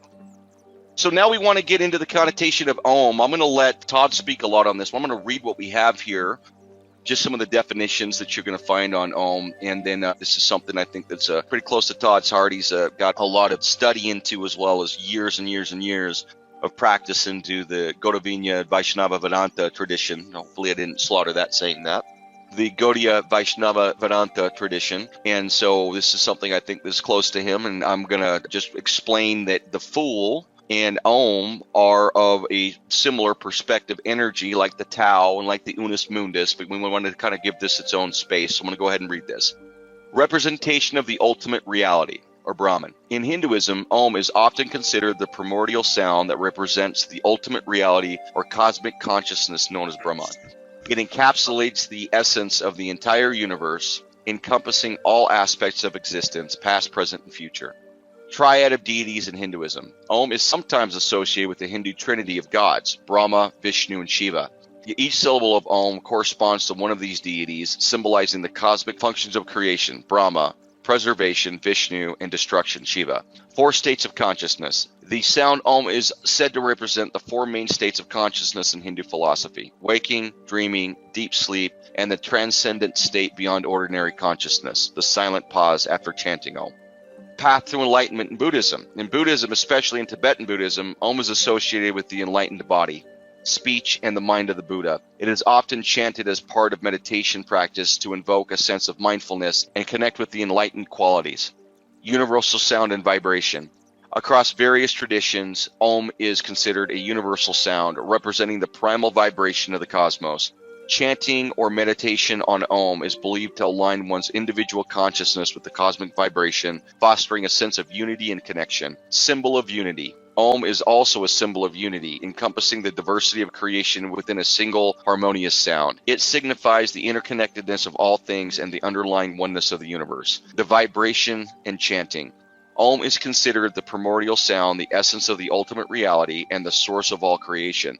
Chanting Om was believed to align the practitioner with the cosmic vibration, promoting a sense of peace, harmony, and spiritual connection. The sound is often prolonged, creating a resonance that is felt not only audibly, but also within the practitioner's body and consciousness. Scientific perspectives. Beyond its spiritual connection, scientific research has explored the effect of chanting Om on the human body and mind. Studies suggest that the vibrations created during Om chanting can induce a sense of calmness, reduce stress, and even positively impact neural activity. The rhythmic pronunciation of the sound is thought to synchronize brain waves, fostering a meditative state. So with that, I'd like to turn it over to you to talk a little bit about this, Todd. Yeah, well, the syllable Om, the first thing that I think of when I see the syllable Om is Krishna, and especially as he presents himself in the Bhagavad Gita, which is the most famous Hindu text. So there's a lot of information here, but I'll just read a couple of quotes from that famous text, the Bhagavad Gita. Chapter 7.8 is Krishna. He's in the battle chariot between two armies. They're about to have a huge civil war. He's speaking to his cousin and his devotee Arjuna, who's reluctant to fight because he's got relatives on both sides, and he's worried about the aftermath of civilization when all the warrior class is killed on this battlefield. He doesn't want to fight. Krishna convinces him to fight by teaching him the philosophy of the eternal soul, the duty of the caste, your natural function in society. But here's what he says about Om. There's a couple of quotes. So in chapter 7.8, he says, "O son of Kunti, I am the taste of water, the light of the sun and the moon, the syllable Om in the Vedic mantras. I am the sound in ether and ability in man." And then in chapter 9, he says, "I am the object of knowledge, the purifier, and the syllable Om." So twice, Krishna, who claims himself to be the supreme God, the source of all of the other incarnations of Vishnu and all of the other gods like Shiva and Brahma, he's saying, "I am the syllable Om." So that's an extremely important point to make when you're going to talk about the syllable Om and its historical and philosophical background. And then in the beginning of this slide, you say in Hinduism, Om is sometimes associated with the Hindu trinity of gods, Brahma, Vishnu, and Shiva. So quickly on that, according to Hinduism, there's three main branches, and we see two of them here. There isn't really a branch that worships Brahma as the primary deity, but there is a branch called the Vaishnavas who worship Vishnu. There's the branch called the Shaivites who worship Shiva as the source. And then there's the mother goddess worshippers, the Shaktas. They all recognize the divinity of all of the deities, but each of those three branches claims that its deity is the ultimate source of everything else. But in Hinduism, Brahma, Vishnu, and Shiva, these three states of being, Brahma is the creator, Vishnu is the preserver, Shiva is the destroyer, and they have a relationship in Hinduism. And again, depending on which branch of Hinduism you follow, you'll have different emphases on these different gods. But tying it all back to Om, this is like the ground state, like the singularity from which everything emerges, including all of the different variations of form of the deity. So that was the two main things I wanted to talk about in this slide for Om. The tiger. So the tiger that's on the Fool. It's not on every Fool card. It certainly is on the Thought deck. That's one of the inspirations that we've had, again, that you guys are familiar with.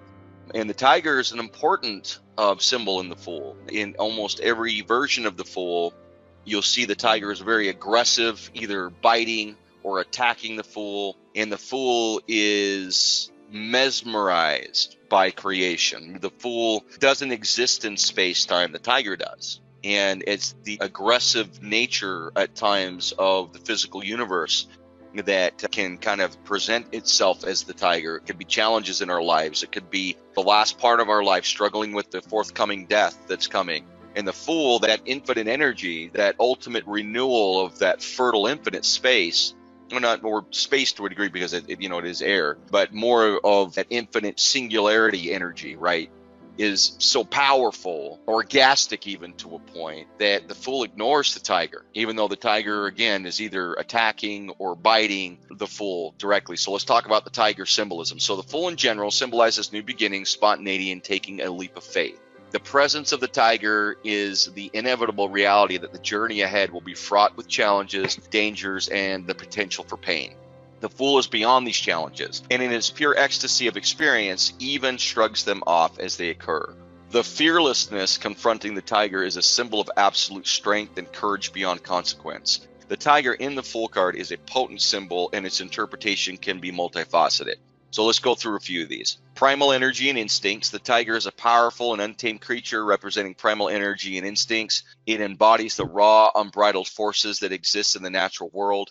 In the context of the Fool card, the tiger may suggest that the Fool's journey involves tapping into these primal energies and trusting instinctual guidance. Strength and courage. Tigers are often associated with strength and courage. The presence of the tiger in the Fool card may symbolize the need for the Fool to summon inner strength and courage as they embark on their journey into the unknown. It encourages facing challenges with resilience and determination. In a little bit, we're going to get into the divinatory interpretation of the Fool card. And that's one thing to just kind of note here while we're here with the tigers. Whenever the Fool card comes up in a throw, there's always some form of renewal. And there's going to be some form of stage fright is the best way for me to put it. I was a musician in my earlier days. I still play a little bit of guitar, but I remember the first time I got on stage, man, I was just freaked out. And so it's that novel new experience a lot of times when you find the Fool anywhere in a throw that you've got to really kind of bring to the person you're reading for that perspective that something's going to change. There's going to be a significant experience that has great opportunity, but could also be a very, very fearful experience because of its newness and its novelty. But we'll get into that when we get into more of the interpretations here in a moment. Unpredictability and the unknown.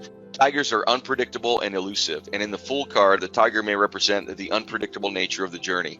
The Fool is stepping into the unknown, and like a tiger, the path ahead may be both thrilling and uncertain. The unconscious and shadow self. In psychological terms, the tiger could be seen as a representation of the unconscious mind or the shadow self. The Fool's journey involves confronting and integrating aspects of the self that may be hidden or unconscious. Harmony of dualities. Tigers often symbolize the balance of dualities such as strength and grace, fierceness and beauty. In the Fool card, the tiger may signify the importance of finding harmony between opposing forces on the journey. The Fool is encouraged to navigate both the light and shadow aspects of life. So any comments on that, Todd? Yeah, just a few really overarching themes. This harmony of dualities. So according to Carl Jung, the ultimate archetype is the archetype of the self, which he calls the unus mundus, and the one and the God archetype. And he says ultimately it's archetype of wholeness through the union of opposites. Its symbol is the mandala. When you have dreams, the mandala images will emerge and they'll guide you towards this state of harmony of dualities, which is the self. And then you mentioned the unconscious and the shadow self. Also with Jungian psychology, the goal of life is to reincorporate your shadow side. So Jung says that each of us projects our unconscious shadow side onto everyone else around us all the time. And he says that will never stop. That's just a function of the psyche. But to know that that's happening is the key. And after you inevitably project your shadow onto other people, to learn how to reabsorb it and to own it back into yourself. I know Dionysus is a major theme also for the Fool card. It's this union of opposites. The light and the dark, the civilized and the wild. And so it's just an important theme. The harmony of opposites, including the harmony of the opposites of the conscious and the unconscious self. Yeah, and those conversations will get a little bit easier, too, for those of you listening, when we get to the Theurgist, which in many decks is called the Magus. Because the Fool and the Magus are very, very connected, where the Fool represents that Dionysian orgastic energy, that new experience, that novelty, which is where the infinite energy comes from. And then there is the Apollon or the Magus, the Theurgist, the one, the unity, the beauty of form. And their relationship is very important. And that was something, actually pointed out earlier by Todd concerning Dionysus and Apollo. And I'll probably have you talk more on that when we get to the Theurgist card, Todd, because you can kind of tie those together a little bit better. So the grapes and vines of the Fool card have several potential interpretations. Abundance and fertility. Grapes are often associated with abundance and fertility in various cultural and symbolic contexts. The presence of grapes could signify the potential for growth, prosperity, and the abundance of life experience. Joy and celebration. Grapes are a common symbol associated with wine, and wine is traditionally linked to celebrations and joyous occasions. The fool holding a bunch of grapes may suggest an attitude of celebration and a willingness to embrace the joy in life, even in the face of uncertainties. It also symbolizes the representation of the Greek god Dionysus, which we've already spoken about, the god of wine and fertility. Connection to nature, the vine on which the fool stands connects the figure to the natural world. This emphasizes the fool's connection to the earth and the cyclic nature of life. It reinforces the idea of the fool's journey as part of a larger natural order. And I'm going to mention this because I don't think we had an actual slide for it, but it's just good mentioning here because we're talking about the cycles of life. That the fool is spring, is the springtime, is a representation of coming out of winter and things beginning to thaw, and that orgastic nature of the rains, vegetation, and the fruit back to life. So, we didn't, again, have a slide about that, but you could very much say that the fool is springtime. It is like the springtime of life. That's continuous. The mature way of looking at the fool is that springtime is always available. As you can kind of see from the Golden Dawn tradition, the idea that the dawn is always there. It's always happening. And we could be in our late 70s and still practicing that virtue, that every moment is still a renewal of experience. And so it's that springtime. That's where you draw that energy from, that renewal. So again, connections to cycles of life. Vines are often associated with cycles. As they grow and change over time, the presence of vines may symbolize the cyclic nature of life. When, with its ups and downs, growth and decay, this aligns with the broader theme of the fool's journey as a cycle and transformative process, potential for transformation. Grapes can also symbolize transformation as they undergo a process of growth, ripening, and eventual harvest. This may parallel the fool's journey as a transformative process of self-discovery and personal evolution. Any comments on that, Todd? Yep, I do. So for Dionysus, the grape, he is considered the god who brought wine to Greece from Asia. In Euripides' famous play, The Bacchae, it depicts him returning to Thebes, which is where his mother was born, to proclaim himself the god, introduce them to the cult of the vine. And so as the god who represents the union of all opposites, of wholeness through the union of opposites, wine is a good example of that, because wine can make you feel friendly and gregarious, but it can also induce madness and violence, which we see in that play, The Bacchae. And I just wanted to read just a couple of sentences from that famous poem by Euripides, The Bacchae. Here's Dionysus himself, speaking of himself in the third person, and Semele is his mother. So here he is speaking of himself. He says, "He, Semele's son, with the grape clusters flowing hair, first poured out, men say, the nectar-dropping juice of the grape."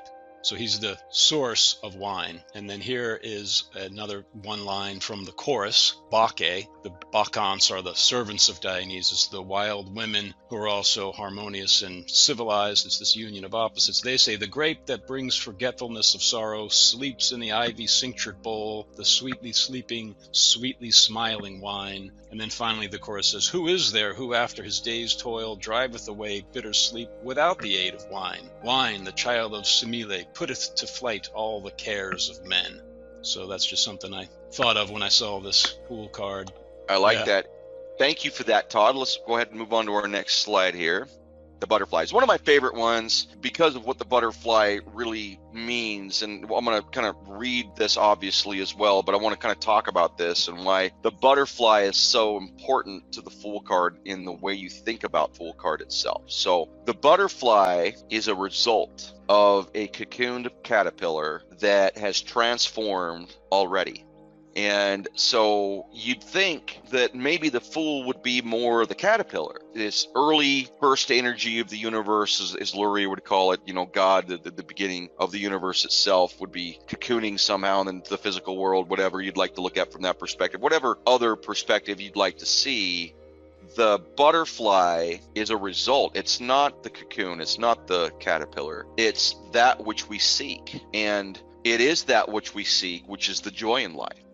I've had many friends that are quite a bit older than me in my journey, being that I've been a student of the universe. A lot of times the older folks, they're a little bit better read or they're better friends. And so I've had a lot of older friends, you could say, even when I was younger. And, they have this Dionysian energy sometimes of this joyousness that they've been able to maintain. Even Christ said, to enter the kingdom, you must be as children.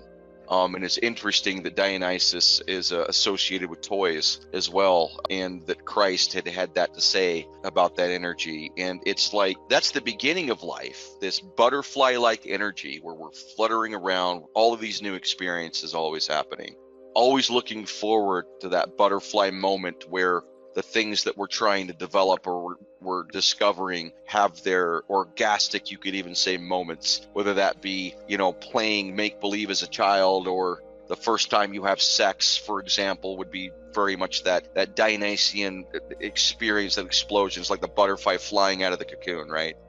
And so what it comes down, the reason the butterfly's there is because the transformation's done at the energy of the Fool. You're both utilizing that infinite energy as the source of transformation, but the very source of that transformation is the transformation itself.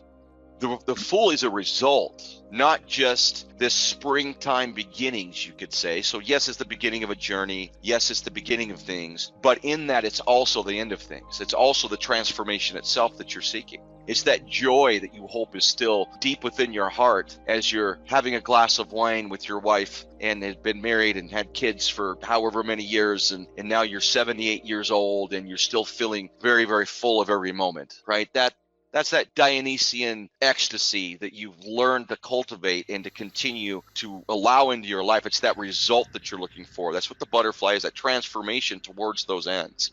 So with that stated, I'm going to go ahead and read this. So the butterflies in the Fool card symbolize transformation, metamorphosis, and the ephemeral nature of life. All of these in their final outcome or form. So transformation and metamorphosis. Butterflies are well-known symbols of transformation because they undergo a remarkable metamorphosis from a caterpillar to a butterfly.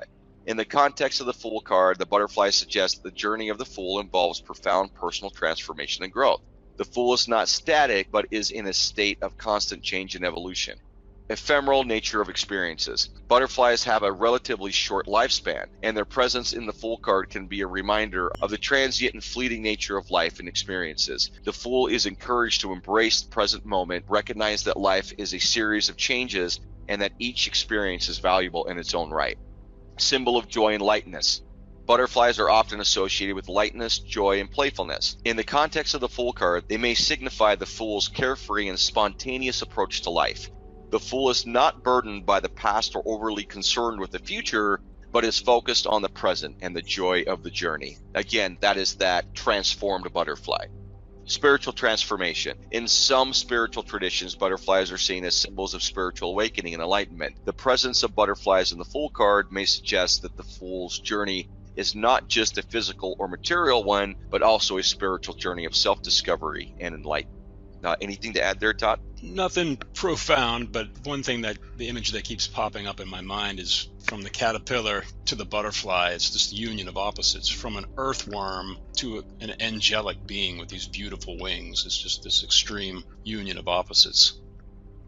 The bag of astrological coins. In the Fool card, the bags of coins are representation of the riches experienced on the forthcoming journey. The Fool, as the beginning of the major arcana, symbolizes the starting point of this journey. These coins have the signs and planets of astrology on them.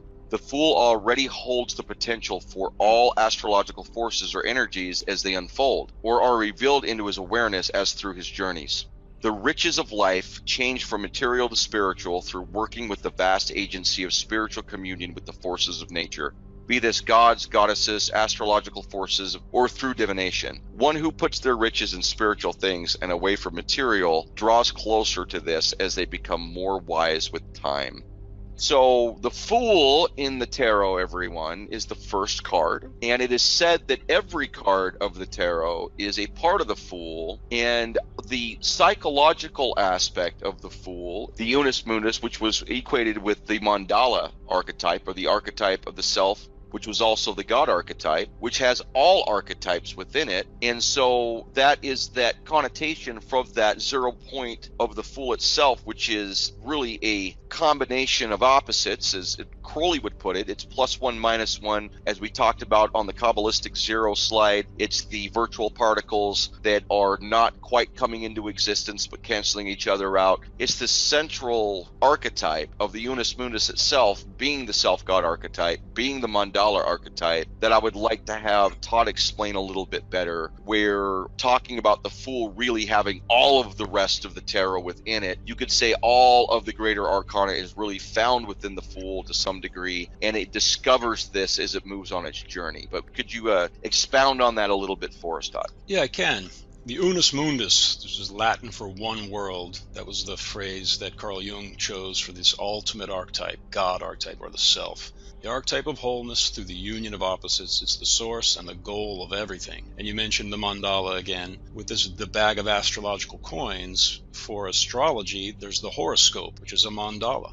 The Earth, which represents each of us, is the central point, and then the perimeter is where all of the planets are superimposed, and the fate of each individual unfolds archetypally, and that's each archetypal phase of life is represented by one of the astrological planets. Venus and Mars, Jupiter and Saturn, and then the super Saturnian planets that were discovered after the time of Dionysus and the religion of the origins of astrology. But I like this symbol of the bag of astrological coins. So if the Unus Mundus is the archetype of wholeness through the union of opposites, that means all of the opposite archetypal forces that unfold astrologically are contained in this Unus Mundus, in the God archetype. So I just like that symbolism of putting all of the astrological archetypes together in a bag. I think that's a good image to represent this ultimate archetype of the One, or the Unus Mundus. Yeah, absolutely. I appreciate that. Okay, so we'll continue on here.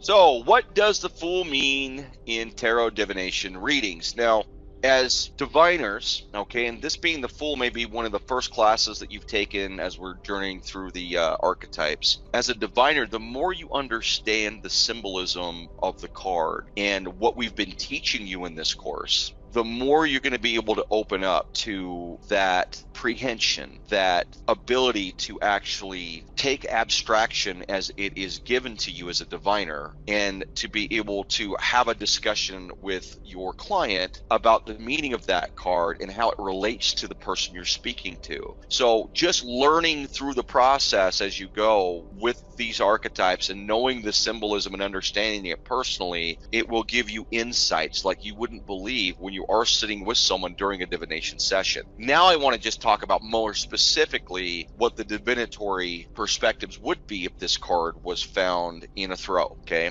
so what does the Fool mean in the tarot divination reading? So in tarot divination, the Fool card is typically associated with new beginnings, spontaneity, and taking a leap of faith. The Fool numbered as 0, representing the potential for infinite possibilities and a fresh start. When the Fool appears in a tarot reading, it often suggests new beginnings. The Fool signifies the start of a journey or a new phase in life. It encourages embracing the unknown with an open heart and mind.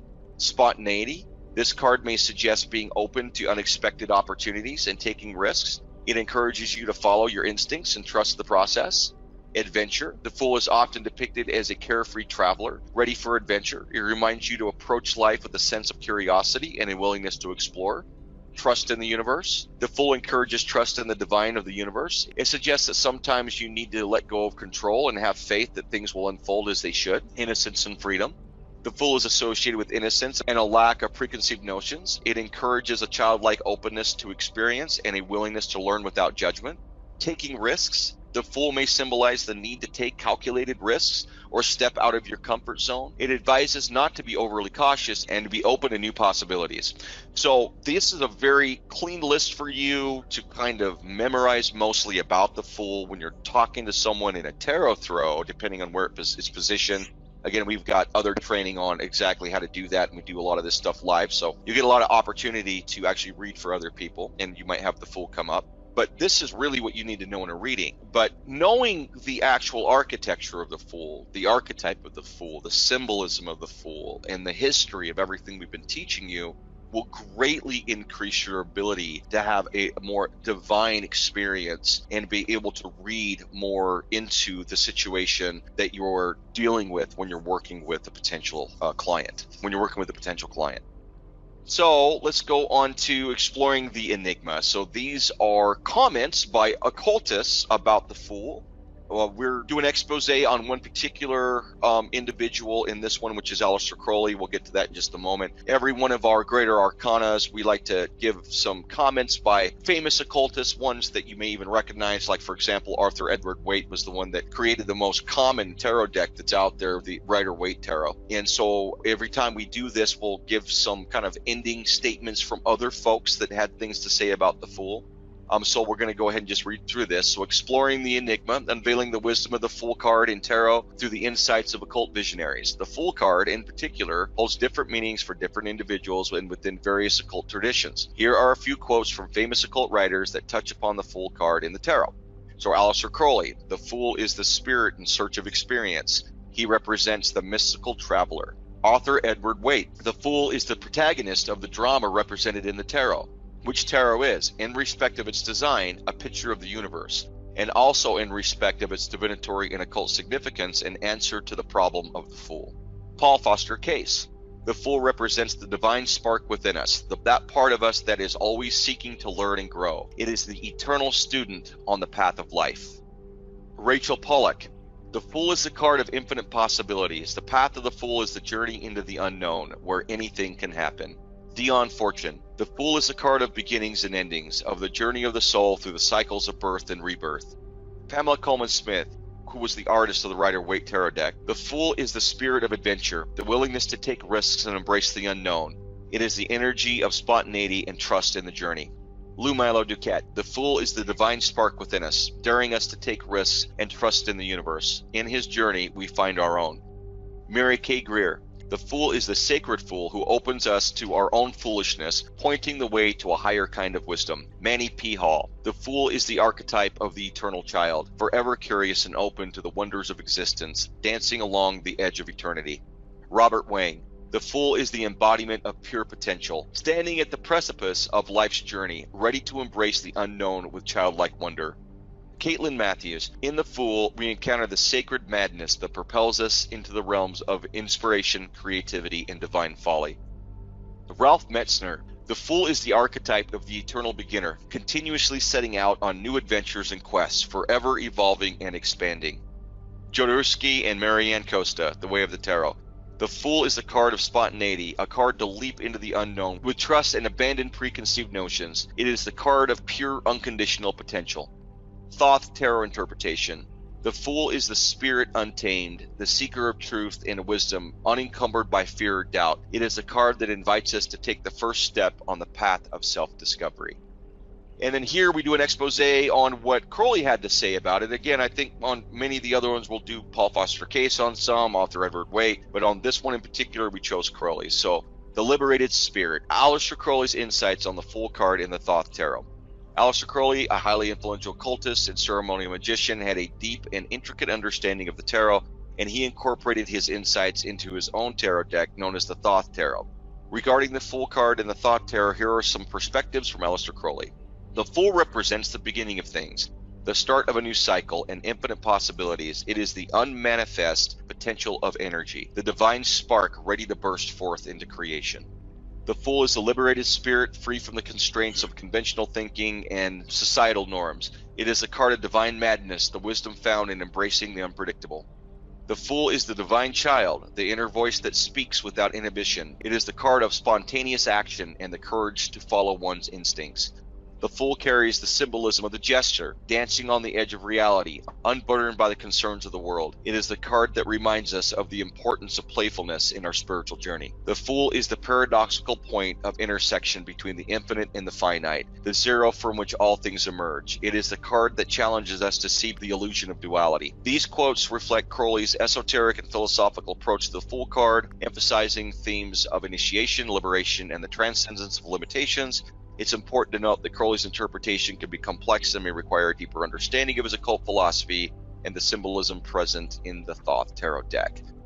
So with that, everyone, concludes our Fool card training. Hopefully you got a lot out of this training. We've got lots more for you here in this back office. And Todd, do you have any final notes here or anything you'd like to add before we close up? Well, just the last couple of slides with all of those different people quoting about the Fool card. One thing Aleister Crowley mentioned was dancing on the edge of eternity, which reminds me of the outermost border of the universe, the horizon of the cosmos, which so many different religions and philosophical traditions point to as the source of all being, like the central point, the singularity. It also exists at each point of this outermost sphere of the universe, which Jung referred to as the pleroma, and the Hindus call it akasha sometimes. But the Fool dancing on the edge of eternity, where all of the potential of reality is condensed at each point, just seemed like a good image to capture the archetype.